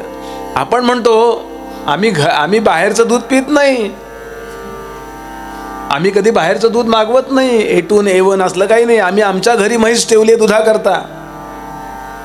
या म्हशी जेव्हा बाजारात तिकडे तिकडे भेटत असतील रानात, त्या सांगत असतील ना दूध काढायला माणूस ठेवला घरी. मी का बोलतोय हे, इतर प्राण्यांच्या मध्ये जे आहे ते इथे आहेच आहे, म्हणून तसंच इथं वागायचं नाही. इथे एक चांगलं ऍप्लिकेशन आहे आणि ते म्हणजे विश्वनिर्मात्याला आपण ओळखू शकतो आणि त्याची आणि आपली सुस्पष्ट ओळख करून घेऊ शकतो. समर्थ म्हणाले हे जे करत नाहीत ऐसे मूर्ख अज्ञान जन केले संकल्पे बंधन. कल्पना व्यवहारातल्याच करत राहतात म्हणून बांधले जातात. शत्रू आपणासी आपण होऊन ठेला. आपणच आपले शत्रू आणि आपणच आपले मित्र. गीतेतला विषय आहे. आत्मैव श्लोक इथे उद्धृत केलाय समर्थाने. आत्मैव ह्यात्मनो बंधुः आत्मैव रिपुरात्मनः बंधुरात्मात्मनस्य येनात्मैवात्मनः जितः अनात्मनस्तु शत्रुत्वे वर्तयितात्मैव शत्रुवत. आपणच आपले शत्रू होतो म्हणून ऐसे संकल्पाचे बंधन. म्हणून काय करा, हे कळण्याकरता काय करा, हे ज्यांना कळलेलं आहे त्यांच्या सहवासात जा. ऐसे संकल्पाचे बंधन संत संगे तुटे जाण ऐकतयाचे लक्षण सांगी जाईल. आता इथे थोडी फिलॉसॉफी आली आहे. तत्वांचे शरीर, हे आपलं शरीर कशाने बनलंय, मोठाच्या मोठा लेख आलाय बरं इथं, म्हणजे मोठाच्या मोठा मुद्दा आलाय. आपण धारण केलेला जो देह आहे, सगळेच देह, म्हणजे टेबलाचा सुद्धा देह, मुंगीचा सुद्धा देह, माणसाचा सुद्धा देह, हे सगळे देह पंचमहाभूतापासून बनले. इथं टेबल आलेलं आहे, हे बघा, कोष्टक केलंय समर्थानी. काय काय आहे आपल्या शरीरात, थोडासा विचार करूया. आता थोड्या गोष्टी बऱ्याच ऐकल्या. आपली जी बॉडी, आपलं जे शरीर आहे, ते स्थूल शरीर म्हणजे काय, तर जे मी स्पर्श केल्यावर दुसऱ्याला कळतं किंवा दुसऱ्यानं स्पर्श केल्यावर मला कळतं, इंद्रिय गोचर जे आहे त्याला स्थूल शरीर म्हणतात. या म्हणजे फिजिकल बॉडी. या फिजिकल बॉडीमध्ये आतमध्ये एक सूक्ष्म शरीर आहे, त्याला ऑस्ट्रल बॉडी म्हटलंय ग्रीक तत्वज्ञानाने, आणि त्याच्या आतमध्ये एक कॉझल बॉडी आहे. अशी 3 शरीर आहेत बरं, तशी 5 आहेत. मी फार डोकं फिरायला नको म्हणून थोडक्यात भागवतोय. स्थूल शरीर कशाचं बनलंय, तर पंचमहाभूताच्या स्थूलांशापासून म्हणजे रजांशापासून बनलेलं आहे. त्यांनी यादीच केली आहे कशापासून काय बनलंय. हे सगळं भागवतात आलेलं आहे, हे सगळं वेदांमध्ये आलेलं आहे. आता गंमत म्हणजे आपली ज्ञानेंद्रिय आणि कर्मेंद्रिय आणि पंचप्राण, पंच ज्ञानेंद्रिय आहेत, पंच कर्मेंद्रिय आहेत, पंचप्राण आणि मन बुद्धी, या 17 गोष्टींच्या फॉर्म्युलाला जीव असं म्हणतात. तो जीव देहातून आतून फिट केलेला आहे. जिओचं कार्ड जसं मोबाईलमध्ये आतमध्ये फिट केलेलं असतं, आणि तो नंबर त्या मोबाईलचा असतो का त्या कार्डाचा असतो, बोला. व मोबाईल नंबर म्हणतो आपण, पण समजा त्या मोबाईलमध्ये दुसरं कार्ड घातलं तर नंबर बदलला ना, म्हणजे नंबर कुणाचा आहे, कार्डाचा आहे. जीव आहे तो, ते जीव यातनं आतनं फिट केलेला आहे. म्हणून स्थूल शरीर जे आहे ती फक्त टोपणं आहेत, आणि सूक्ष्म शरीर आहे ती आतलं सॉफ्टवेअर आहे. ही पंच कर्मेंद्रिय कुठली कुठली आहेत, तर त्यांनी सांगितलं वाचा, पाणी, पाद, शिस्न, गुण, कर्मेंद्रिय पंचक. सगळ्यात सोपं करून सांगतोय. पाय नावाची गोष्ट, पाद नावाचा जे कर्मेंद्रिय, कर्म करणारं इंद्रिय म्हणजे कर्मेंद्रिय, आणि ज्ञान घेणारं इंद्रिय म्हणजे ज्ञानेंद्रिय. सोपं करा, फार अवघड आहे असं आपणच विचार करतो कारण नसताना. हा, हे अवघड नाहीये. नीट ज्याला खारट तिखट मीठ कळतं त्याला वेदांत कळतो. काय होतं, आपण याच्याबद्दल एक बऱ्याच लोकांनी असं ठरवून हे काय आपल्याला कळण्यासारखं नाहीये. काही लोक तर जरा आसपास व्यवस्थित बसतात ना, आता सांगा म्हणले तुम्ही, बरोबर, चालू द्या, खांबाला टेकून बिकून. हे कळल्याशिवाय परमार्थ कळणार नाही हो. तुकोबांच्या गाथेत हेच आहे, ज्ञानेश्वरीमध्ये हेच आहे, दासबोधामध्ये हेच आहे, भागवतामध्ये हेच आहे. एकदा कळून घ्यायचंय, कारण सोडून द्यायचे ते कळून, एकदा कळून घ्यायचं. कर्म करणारी जी इंद्रिय आहे ज्ञानेंद्रिय, ती कर्म करणाऱ्या देहाच्या गोलकामध्ये बसवलेली आहेत. इकडून तिकडं जाण्याचं जे व्यवस्थापन आहे ते पाद नावाच्या म्हणजे पाय नावाच्या कर्मेंद्रिया गोलकामध्ये बसवलंय. म्हणून पायात पाय बसवलेले आहेत, लक्षात घ्या. हातामध्ये हात बसवलेले आहेत. हात हे गोलक आहे, आणि हस्त म्हणजे कर्म करण्याकरता असणारं सूक्ष्म सॉफ्टवेअर, लक्षात घ्या. हार्डवेअर आणि सॉफ्टवेअर कळतं की नाही आपल्याला, हे बसवलेलं आहे. याचप्रमाणे कर्मेंद्रिय आहेत. नेत्र नावाच्या गोलकामध्ये चक्षु नावाचं ज्ञानेंद्रिय बसवलेलं आहे. कर्ण नावाच्या गोलकामध्ये श्रवण नावाचं ज्ञानेंद्रिय बसवलेलं आहे. त्वचा नावाच्या गोलकामध्ये, गोलक म्हणजे टोपण, टोपणामध्ये त्वक नावाचं ज्ञानेंद्रिय बसवलेलं आहे.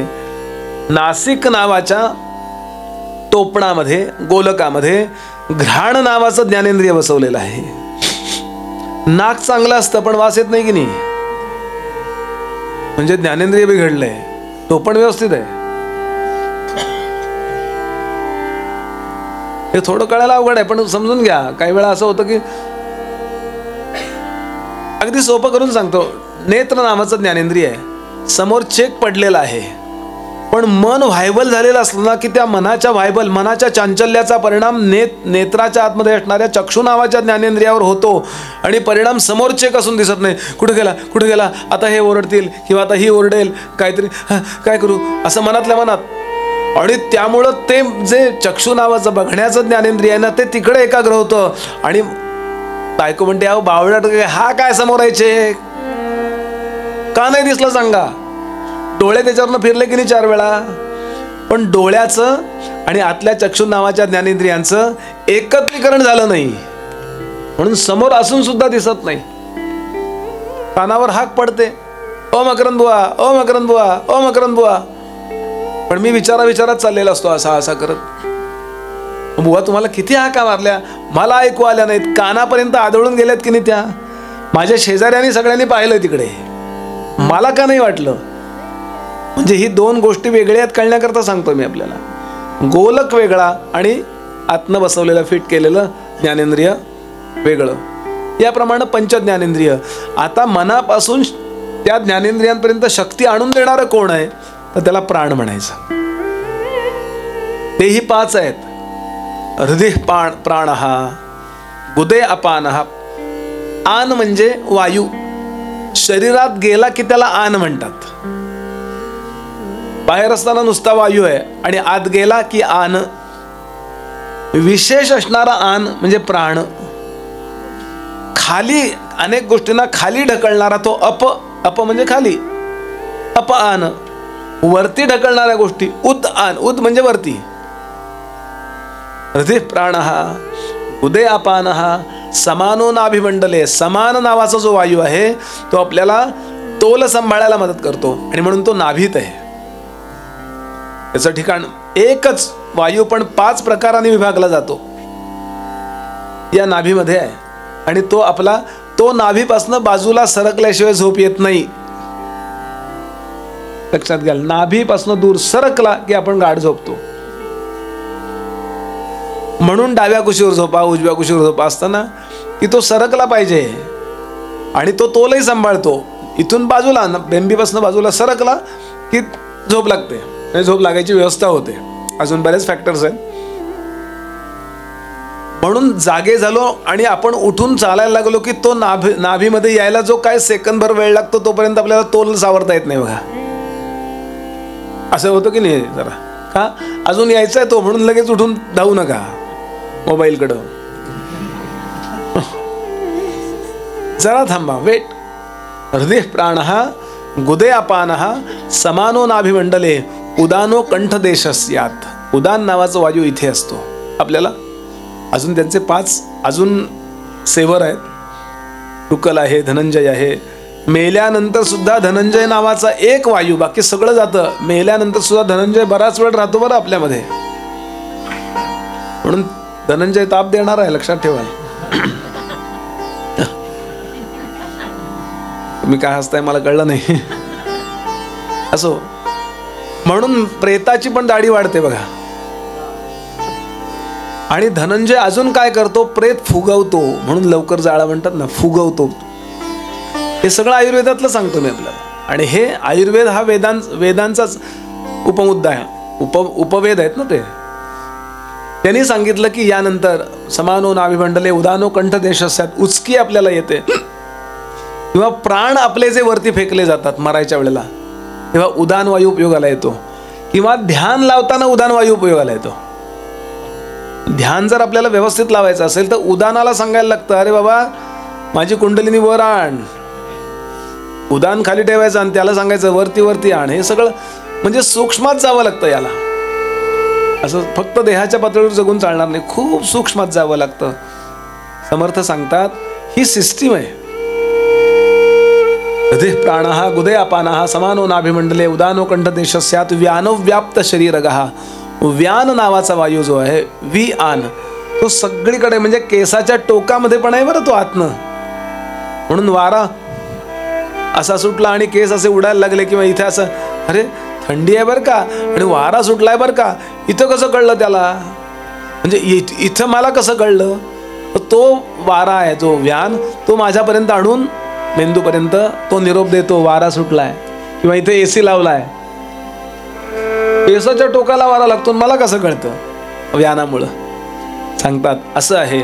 आणि पंच ज्ञानेंद्रियांच्या द्वारे आपण 5 विषय भोगत असतो. आणि विषय भोगत असताना पूर्वीच्या जन्माप्रमाणे आपल्याला प्रेरणा होतात. पूर्वीच्या जन्मी आपण जे जे विषय भोगलेले असतात त्या संगतीमुळे आपल्याला त्याच इच्छा होतात. ज्या आपण संगती केली नाहीये ते आपल्याला इच्छा होत नाहीत. मी खूप वर्षापूर्वी ग्वाल्हेरला गेलो होतो कीर्तनाला, महिनाभर, 25 वर्ष झाली. तर पहिल्या दिवशी त्यांनी ती कारल्यासारखी कसली तरी भाजी वाढली, व ही करटोल्याची भाजी. वाढू आता आपल्याला माहिती आहे, त्यामुळे मला माहित नव्हती ती इतकी. म्हटलं थोडी वाढा. काय होतं, टाकवत नाही हो, आपले संस्कार टाकू नका. पण नाही आवडली तर काय करणार हो. पण कारल्यासारखं दिसतंय, पण कारल्यासारखं असतं ते करटोला, फक्त कडू नसतं. सगळ्यात महाग आहे बरं भाजी ती आता, पण फार ताकद आहे त्याच्यात. तिकडं फार आहे, त्या उत्तर भारतात फार करटोल्याची भाजी करतात. म्हटलं थोडी वाढावा. त्यांनी थोडी वाढली, मला इतकी आवडली हो. म्हटलं सगळे पाठवले रिकामं करा ते. आणि आता कधी ग्वाल्हेरला त्या भागात गेलो की मी करटोल्याची भाजी करायला उदाहरण दिलं मी हे या जन्माचं. आपण कुठल्या तरी जन्मी बटाटे वडा खाल्लेला असतो म्हणून तो पदार्थ आपल्याला आवडतो. कुठल्या तरी जन्मी आपण अमुक अमुक केलेलं असतं म्हणून आपल्याला ते आवडतं. ते समर्थ सांगतात ते संकल्पाची बंधनं करत गेलोय. आता काय आपण करू शकतो? आता नवीन आपल्याला हे करायचं नाहीये. आहे ते छान आहे, एन्जॉय करा, नो प्रॉब्लेम. डोळे मिटून बसा आणि तोंड वाकडं करून श्रीखंड खा असं नाहीये. कारण एक जण असा श्रीखंड खाताना असा असा खात होता. का हो? म्हटलं वेदांताचा कोर्स करून आलोय, जग मिथ्या आहे. अरे मेल्या, तो फक्त मनात विचार करायचा आहे, बाहेर नाही दाखवायचं. छान झालंय श्रीखंड म्हणावं. अरसिकता नका येऊ देऊ जीवनामध्ये वेदांतानी. लंपटता होऊ देऊ नका याकरता वेदांत आहे बरं का. सगळे साधू संत, आपण नाथ महाराजांचं चरित्र वाचा. नाथ महाराजांकडे रोज पुरणपोळी असायची एकादशी शिवरात्र सोडून. आणि आपण पुरणपोळी करतो ती कसली तरी काहीतरी करतो. त्यांची पुरणपोळी जवळपास तळलेली असायची असं वर्णन केलंय. म्हणजे एक तर त्यांना चालायची, आणि एकट्यापुरती नाही सगळ्यांना. याचा अर्थ असा आहे विषय एन्जॉय करणार आहे तो. कुठेतरी काहीतरी विकृत वैराग्याला बुद्धावतारानंतर सुरुवात झाली, लक्षात घ्या. बुद्धांची काही मला त्यांच्याबद्दल बोलायचं नाहीये, त्यांच्या अनुयायांच्याबद्दल बोलायचं. विकृत वैराग्य. आमचे आप्पा स्वामी वरदानंद भारती सांगायचे, म्हणजे त्या लोकांनी काय केलं, सगळं वैराग्य, सर्वम क्षणिकम सर्वम भंगुरम असं सांगून सांगून सांगून तरुण मुलांना संन्यास देऊन टाकला, तरुण मुलींना संन्यास देऊन टाकला. त्यामुळे त्यांना मुलं झाली ती संन्यासी झाली म्हणे, असं उपरोधिकपणानं ते म्हणायचं. नाही, असं होता कामा नये. संकल्प करू नका मुद्दा चाललाय. आणि मग या सगळ्यामध्ये स्थूल देह, सूक्ष्म देह, कारण देह, या सगळ्याच्या आतमध्ये एक चैतन्य आहे, जिवंतपणाचं कारण आहे. ते आपण आहोत हे सांगायचे त्यांना. पण त्या चैतन्यातनं पहिला प्रकाश जो बुद्धीत पडला, ती बुद्धी पूर्वीच्या संस्काराप्रमाणे मनात उतरली, मनातनं ज्ञानेंद्रिय कर्मेंद्रियात उतरली, जगात उतरली. आणि ती बुद्धी जगाची नोंद घेती झाली. ती ज्याच्यामुळे आहे त्याची नोंद घेत नाही. मस्त झाला होता काल चहा, पुन्हा असा पाहिजे. काय इडली होती हो, पुन्हा अशी पाहिजे. अरे ती इडली ज्यामुळं तू चाखलीस, ज्यामुळे तुला ते कळलं, ते तत्व आतमध्ये बसलेलं आहे, त्याचा विचार कर ना. पण असं होत नाही. गैरसमजानं असं होतं, ज्ञानेंद्रियांच्या इतक्या नादाला लागतं हे मन. समस्या काय झाली आहे, मन आणि बुद्धी ही 2 फॅक्टर आहेत ना. आपण बुद्धीच्या पातळीवर कमी जगतो, मनाच्या पातळीवर जास्त जगतो. इमोशन्सला आपण खूप महत्व देतो, ते भले विषयातली असतील. आपण हा विचार करत नाही. आपण म्हणजे तुम्ही आम्ही नव्हे, एकूण मनुष्य हा विचार करत नाही की हे नाशिवंत आहे, तेव्हा याचा संकल्प करून उपयोग नाहीये. समर्थ सांगतात ज्याचा विचार करायला पाहिजे ते काय आहे, जिवंतपणाचं कारण, याचा विचार बुद्धीनं करायला पाहिजे. माझा देह का हलतोय, देहातली नाहीये चैतन्य ही क्षमता. चैतन्य त्यात आलंय. बल्ब का प्रकाशित झालाय, दिवा का प्रकाशित झालाय, त्यात इलेक्ट्रिक पॉवर आली म्हणून प्रकाशित झालाय ना. प्रकाशित होण्याचं कारण काय आहे? एकच कारण आहे, त्याला म्हणायचं चैतन्य, त्याला म्हणायचं आत्मा, त्याला म्हणायचं ब्रह्मतत्व, त्याला म्हणा कूटस्थ. अजून त्यात उपमुद्दे बरेच आहेत, पण मी मोघम बोलतोय. आणि त्याचा विचार जोपर्यंत बुद्धी करत नाही तोपर्यंत मुक्ती नावाची गोष्ट मिळणार नाही. मोक्षाची व्याख्या चालली आहे ना. आणि आग्रह हा आहे की तुम्ही त्याचा विचार करा. मग त्यांनी 4 गोष्टी सांगितल्यात. आपल्या देहाच्या आतमध्ये चैतन्य आहे, इंडिव्हिज्युअल असा विचार करा. इंडिव्हिज्युअल लाईव्हनेस, मराठीतले शब्द. एक युनिव्हर्सल लाईव्हनेस, युनिव्हर्स पण आहे ना, विश्व आहे ना.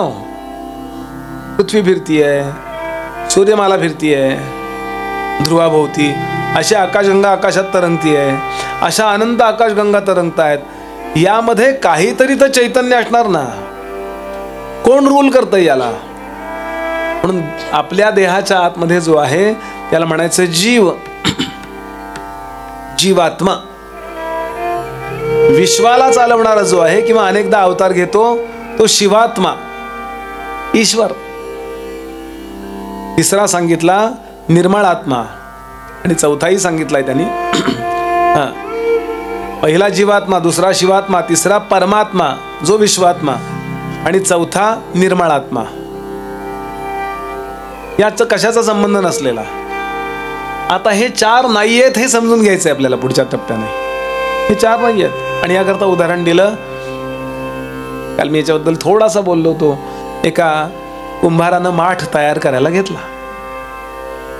थोडं भजन करूया.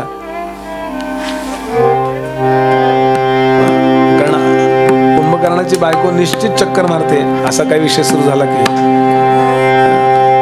2 होत्या, 2 लग्न केली होती ना कुंभकर्णाने. एक निद्रा आणि एक जागृती. 6 महिने तो इकडे राहायचा. गंमतीचा श्लोक आहे.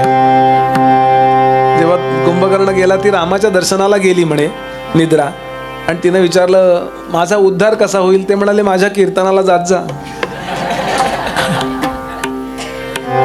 म्हणले काही असलं तरी मी राजाच्या भावाची बायको आहे, मी रावणाच्या भावाची बायको आहे, सन्मान आहे की नाही? लोक म्हणे तुला सन्मानानं बोलवतील, मग जात जा. रघुनंदन भैरवी राघव राम हरे, रघुनंदन राघव राम हरे. बोला रघुनंदन राघव राम हरे, रघुनंदन राघव राम हरे, रघुनंदन राघव राम हरे, रघुनंदन राघव राम हरे. सीताराम हरे सिया राम हरे, सीताराम हरे सिया राम हरे, सीताराम हरे सिया राम हरे, सीताराम हरे सिया राम हरे. रघुनंदन राघव राम हरे, रघुनंदन राघव राम हरे, रघुनंदन राघव राम हरे, रघुनंदन राघव राम हरे. सीताराम हरे सिया राम हरे, सीताराम हरे सिया राम हरे, सीताराम हरे सिया राम हरे, सीताराम हरे सिया राम हरे. रघुनंदन राघव राम हरे, रघुनंदन राम हरे, रघुनंदन राघव राम हरे, रघुनंदन राघव राम हरे. सीताराम हरे सिया राम हरे, सीताराम हरे सिया राम हरे, सीताराम हरे सिया राम हरे, सीताराम हरे सिया राम हरे. श्री राम जय राम, जय जय राम, श्री राम जय राम, जय जय राम, श्री राम जय राम, जय जय राम. बंधन या सगळ्याबद्दलच्या सगळ्या संकल्पना स्वच्छ करणारा हा समास 8व्या दशकातला. समर्थ सांगतात, कुंभार माठ तयार करायला बसला. माती आणली, ती बारीक वस्त्रकाळ केली, आधी साधी चाळली, मग वस्त्रकाळ केली, मग ती भिजवली, अजून काय काय रंगबिंग टाकले त्यात, बराच वेळ भिजवून ठेवली. आणि आता प्रत्यक्षामध्ये वर्कशॉप मध्ये त्याच्या तो माठ तयार करायला बसला. मोठ्याच्या मोठं त्याचं ते चाक एका दांडीनी असं घर्रकन फिरवलं. ते बराच वेळ फिरत राहतं. एक गोळा घेतला आणि तो गोळा बरोबर मध्ये जिथे ठेवायचा असतो तिथे ठेवला, त्याचा आकार बघून, आणि हळूहळू हळूहळू हळू असा असा असा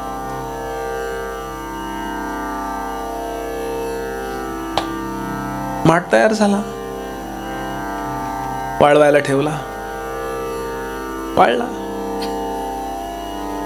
समर्थ म्हणाले, या माठाच्या आतमध्ये पोकळी आहे की नाही?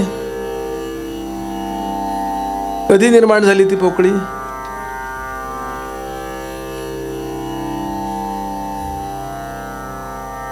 बनवतानाच. आता माठाच्या आतमध्ये जी पोकळी आहे त्यात आपण पाणी ओततो, भरतो आणि थंड करतो. माठाच्या बाहेर ज्या मठामध्ये म्हणजे ज्या इमारतीत तो बसलाय तिथेही पोकळी आहे की नाही? आहे की म्हणले, असं कसं काय? इथलीच थोडी यांनी घेतली ना यात.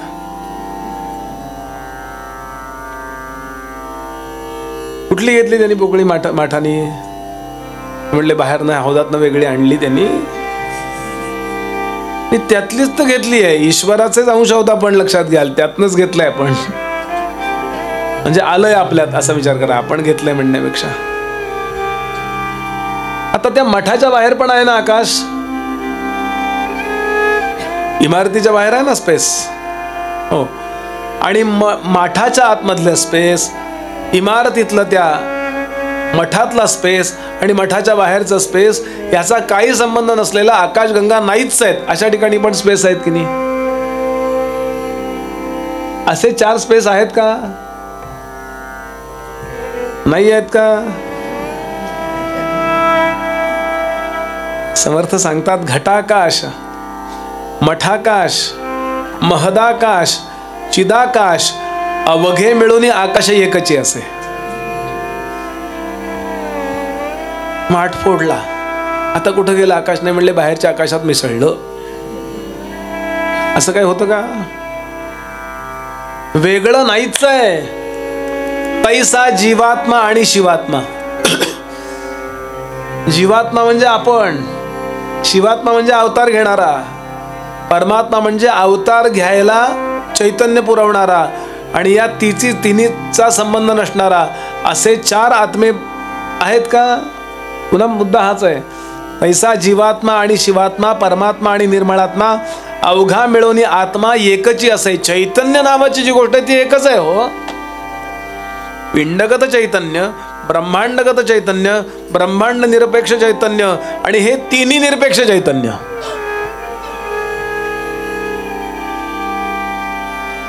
ते आपण आहोत. समर्थ म्हणाले, ही गोष्ट जर वेळेवर समजून घेतली, आपण तो माठ नावाचा जो मातीचा आकार आहे ना, म्हणून त्याच्या आतला आकाश असं आपण म्हणतोय. त्या आकाशाला माहितीये का, मी माठाच्या आतला आकाश आहे. काय समजलात तुम्ही मला? मठाच्या आतला आकाश म्हणलं, गप्प बस रे, मी किती मोठा आहे तुझ्यापेक्षा. काय समजलास तू मला? इमारत केव्हा तरी पाडली नवीन बांधाय करता, बाहेरचं आकाश म्हणलं, जिरली की नाही दोघांची? असं काही असतं का? समर्थ म्हणाले, उपाधी वेगळे आकाश तया नाव चिदाकाश. उपाधी योगे वाटे भिन्न, परिते आकाश अभिन्न. तैसा आत्मा स्वानंद घन एकची असे. हे समजून घ्या. रामायण पूर्ण झालं, रावणाचा वध झाला, राज्याभिषेक झाला रामरायांचा.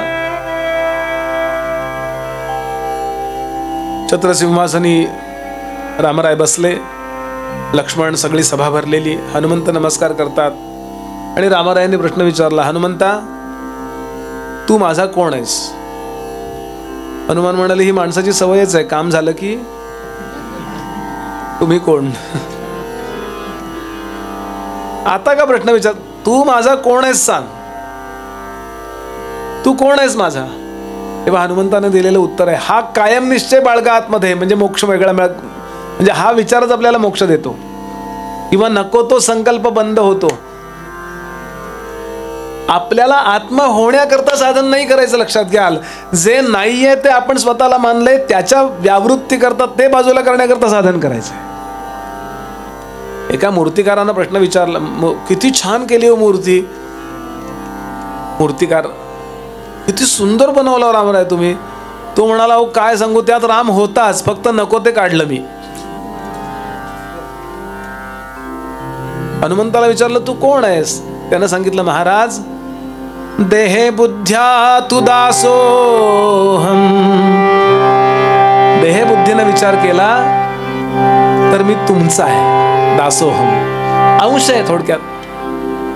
देहे बुद्ध्या तु दासोहम जीव बुद्ध्या त्वदंशकः आत्मबुद्ध्या त्वमेवाहम इति मे निश्चिता मती.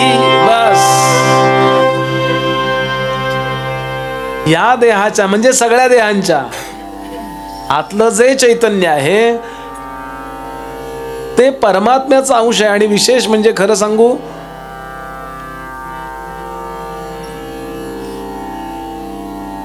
असा जर नीट विचार करत गेलो तर आपण तेच आहोत असा अनुभव येतो. उदाहरण देतो मी आपल्याला. कवडसा पाहिलाय की नाही आपण? पत्र्याची घरं असायची किंवा पूर्वी कौलाची घरं असायची, किंवा काही वेळा कवडसा येतो ना, असा कवडसाचा अंदाज आहे ना ते. तो असा एक कवडसा म्हणजे सूर्याचं एकच किरण. त्यातनं आपण कधी पाहिलंय का लहानपणी? असं करून नीट जर पाहिलं आपण तर पूर्ण सूर्य दिसतो बघा. पूर्ण सूर्य आहे का तो? नाहीये. पूर्ण सूर्य त्यात मावणार आहे का? नाहीये. पण प्रत्येक किरणातनं पूर्ण सूर्य दिसतो. तसा प्रत्येक देहगत चैतन्यातनं, त्या पिंडगत चैतन्यातनं पूर्ण परमात्मा दिसतो. जर तिकडं पाहिलं तर आपण बुद्धीच्या आणि मनाच्या सहाय्यानं ज्ञानेंद्रियातनं जगाकडेच पाहतोय. ती कोण आली आणि तो कोण गेला, आणि तुमची साडी चांगली आहे. व्यवहारानं बोला ते जगाबद्दल नाही आपल्याला मुद्दा बोलायचा. संकल्प विकल्पाचा मुद्दा चाललाय. कधी होत आहे? अखंड. आणि याला अंतर्मुख म्हणतात. समर्थ ते सांगतात, उपाधी योगे वाटे भिन्न परिते आकाश अभिन्न तैसा आत्मा स्वानंद घन एकची असे. आणि असा जेव्हा तो मनुष्य, तिकडे मनुष्य म्हणजे तो जीव, या विश्वातल्या आपल्या उपस्थितीनं कडं न पाहता या विश्वातल्या आपल्या उपस्थितीच्या चैतन्याचं जिवंतपणाचं कारण पाहायला लागतो, तेव्हा तो जन्ममृत्यूपासून सुटला. देव आहे का, देव आहे का? खूप लोक म्हणतात ना, ज्ञानोबांची ओवी त्यांच्या तोंडावर मारायला लिहून ठेवा. माऊलींची ओवी आहे, सर्वांच्या हृदय देशी मी अमुका आहे आईशी, बुद्धी स्फुरेगा अपेसी तेची स्वरूप गा माझे. भगवान सांगतायत. अहमात्मा गुडाकेशाबद्दल बोलतायत. किंवा ईश्वर सर्वभूतानां हृदयेर्जुन तिष्ठती भ्रामयन सर्वभूतानी यंत्रारूढानी माया, याच्याबद्दल बोलतायत. आपल्याला प्रेरणा होती की नाही आत्मा मी आहे. आपण विषयांचे उपभोग घ्या किंवा विचार करा किंवा तुम्ही झोप काढा, काहीही करा, आपल्याला प्रेरणा होती. ती कुणामुळे होतीये? आपण जिवंत आहोत म्हणून होतीये. मेल्यावर काय प्रेरणा होते? दुसऱ्याला त्या पायाच्या घड्या घालायला लागतात. एवढा मोठा म्हणाले जिम चालवत होता हो तो. किती लोकांना त्यांनी तयार केलं. 90 किलो अशा तब्येती त्यांनी केल्या. इतका मोठा.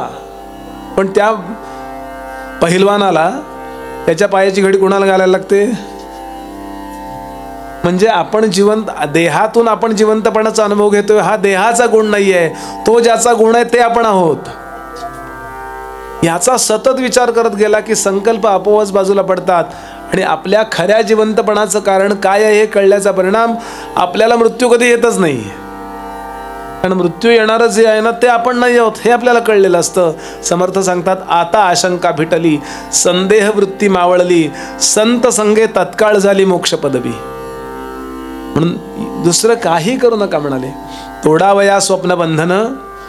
स्वप्न पडल्यासारखं हे विश्व आहे. स्वप्नातलं बंधन जर तोडायचं असेल आपल्याला, या विश्वामध्ये आपण आलो आणि हे असं खरं या डोळ्यांनी कळतंय, या कानाने कळतंय, हे खरं वाटतंय, यातनं बाहेर पडायचं असेल तर काय करावं? नलगे आणिक साधन तयासा प्रयत्न जागृती विण बोलोच नाही.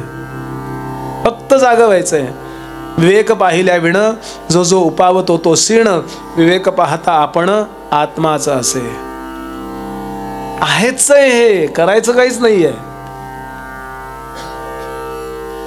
एक दृष्टांत, अवघड काही झालं की मध्ये दृष्टांत, लोणच्याची फोड बीट दिली की मग पुढं जरा परत जेव्हा असं वाटतं तसं.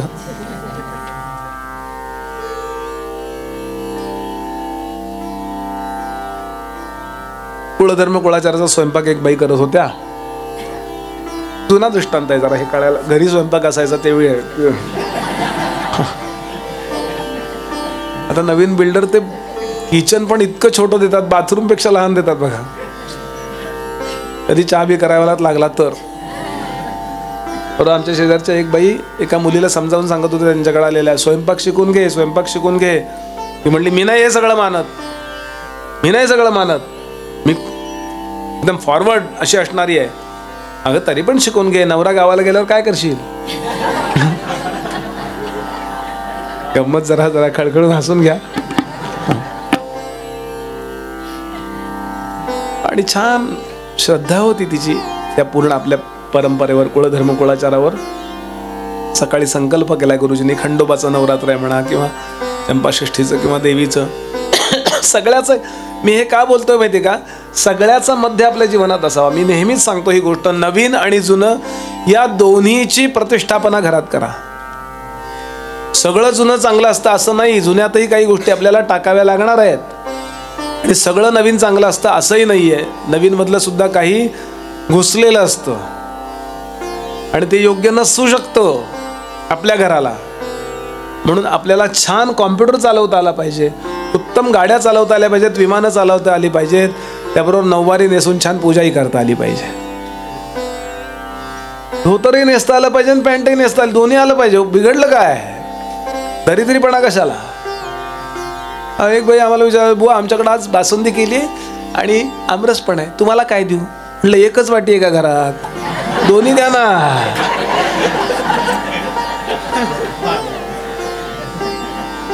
प्रॅक्टिस करा ना त्याचं धोत्राचं. नेसतात लोक सोवळी धोतर.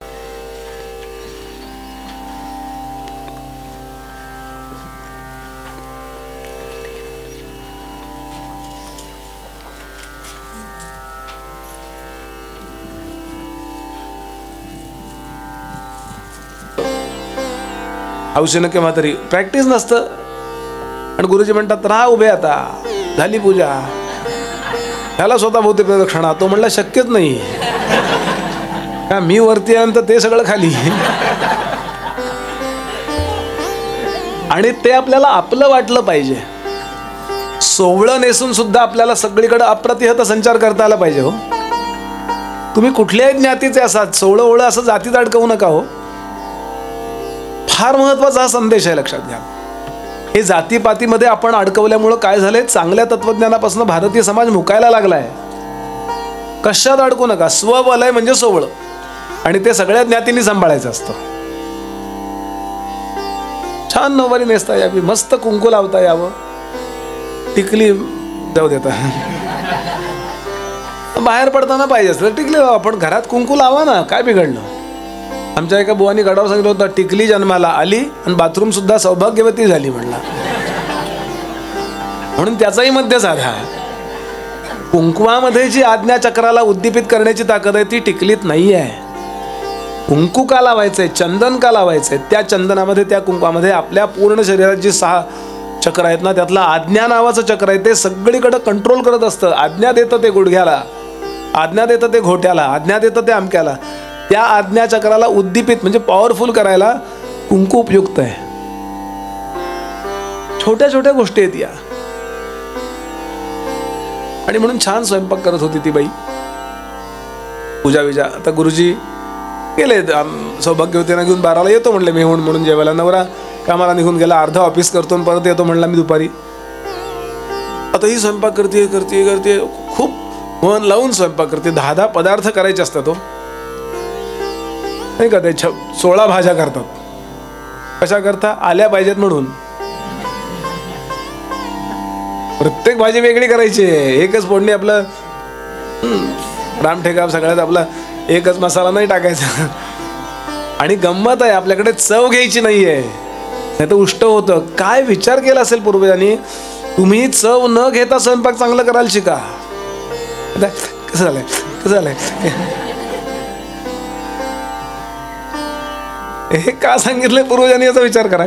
तुम्हाला अंदाजाने मीठ बरोबर टाकता आलं पाहिजे, अंदाजाने तिखट जमलं पाहिजे, अंदाजाने सगळं जमलं पाहिजे, तरी उत्तम चविष्ट स्वयंपाक करता आला पाहिजे.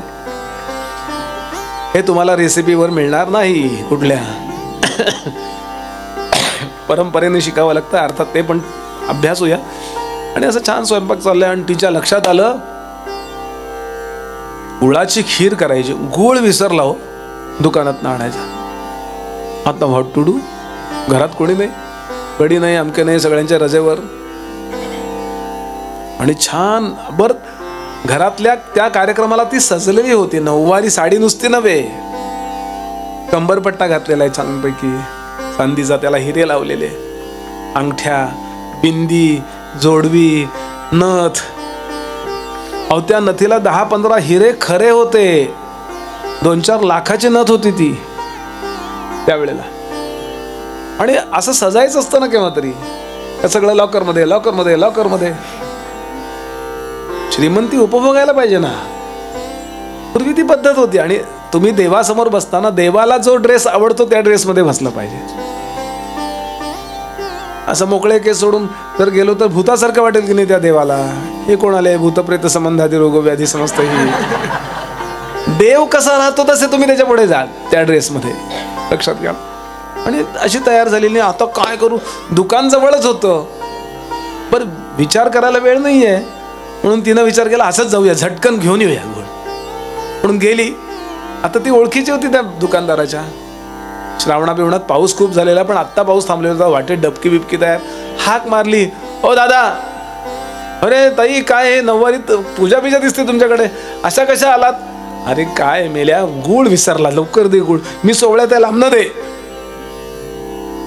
म्हणलं काही काळजी करू नका. त्याने खुर्ची आणून अशी प्लॅस्टिकची बाहेर ठेवली, त्याच्यावरती गुळाची ढेप प्लॅस्टिकमध्ये आणून ठेवली आणि तिनं उचलली. पैसे नंतर द्या. पैसे कोणी मागितलेत ताई तुम्हाला? नेहमीचे आहात तुम्ही आम्हाला, काही तुम्ही काळजी नका करू. ही परत परत परत परत परत यायला लागली. आणि झालं असं असं असं असं असं येता येता ती नथ आतनं ढिली झाली होती. ती गडबडीत कळत नाही बघा असं काही पडलं बिडलं तर. घाई गडबडीत आपण मोबाईल कुठेतरी ठेवतो नाही का. बरोबर माझ्या एका मित्रानं घाई गडबडीत बोलता बोलता फ्रीजमध्ये मोबाईल ठेवला आणि बंद केला फ्रीज. बंद पडला तो मोबाईल. असं होतं ना काही वेळा. प्रतिक्षिप्त क्रिया. बर गडबडीत आहे हो, जेवायला माणसं येणार आहेत आणि नथ पडली त्या रस्त्यात कुठंतरी आणि पाणी होतं तिथं, डबक्यात पडली ती. बरा आली, कामाला सुरुवात केली, स्वयंपाक झाला, नैवेद्य झाला, 10-20 लोक जेवायला आले, ते जेवले, समाधान झालं तिला. सुनबाई पण नोकरीवरनं परत आली, म्हणजे अर्धा रजा काढून. मग तिने पण सासूबाईंना मदत केली आणि छान जेवणं खावणं झाली. हिची 4 वाजले हो जेवायला. तिला जेवली, सगळं झालं. खूप कडकडून भूक लागलेली आणि एक एक आता वस्तू, आता कपडे बदलायचे आहेत. पण 9वारी सोडून साधी 6वारी नेसली, रोजचं काय असेल त्याप्रमाणे. एक बिंदी काढली, कंबरपट्टा काढून व्यवस्थित ठेवला, बाजूबंद पेयूर जे असतात ना ते काढून ठेवले आणि नाकावर हात ठेवला आणि धस्स झालं. की महागडी नथ. तुम्हाला काही वाटायचं कारण नाही, कारण तुम्हाला माहिती आहे मी आधीच सांगितलंय कुठं पडली होती ते.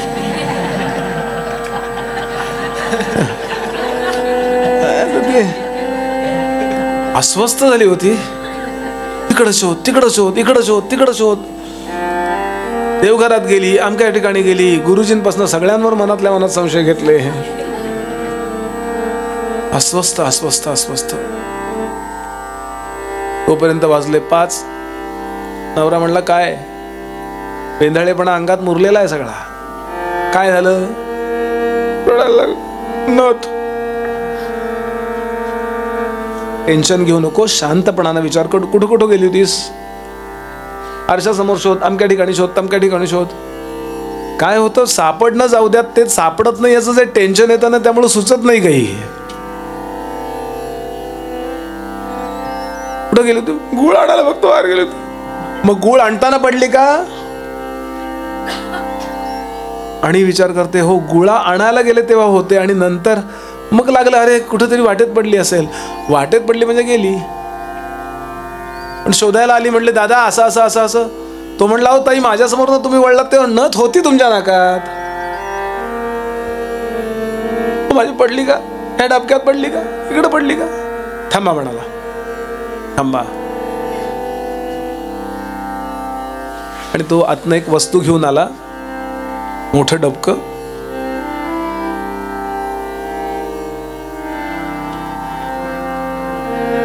मोठाची मोठी वस्तू घेऊन आला आणि त्यानं त्या पाण्यामध्ये ती वस्तू फिरवायला सुरुवात केली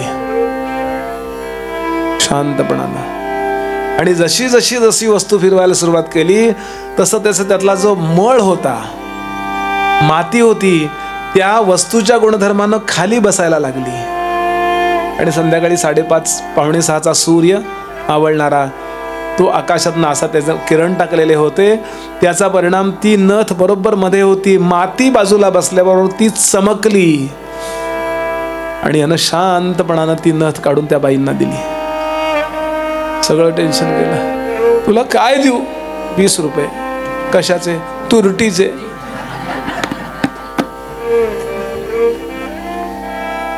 सद्गुरू काय करतात? अशी आपली आत्मज्ञानरूपी नथ हरवली आहे विषयाच्या चिखलाच्या संसारामध्ये.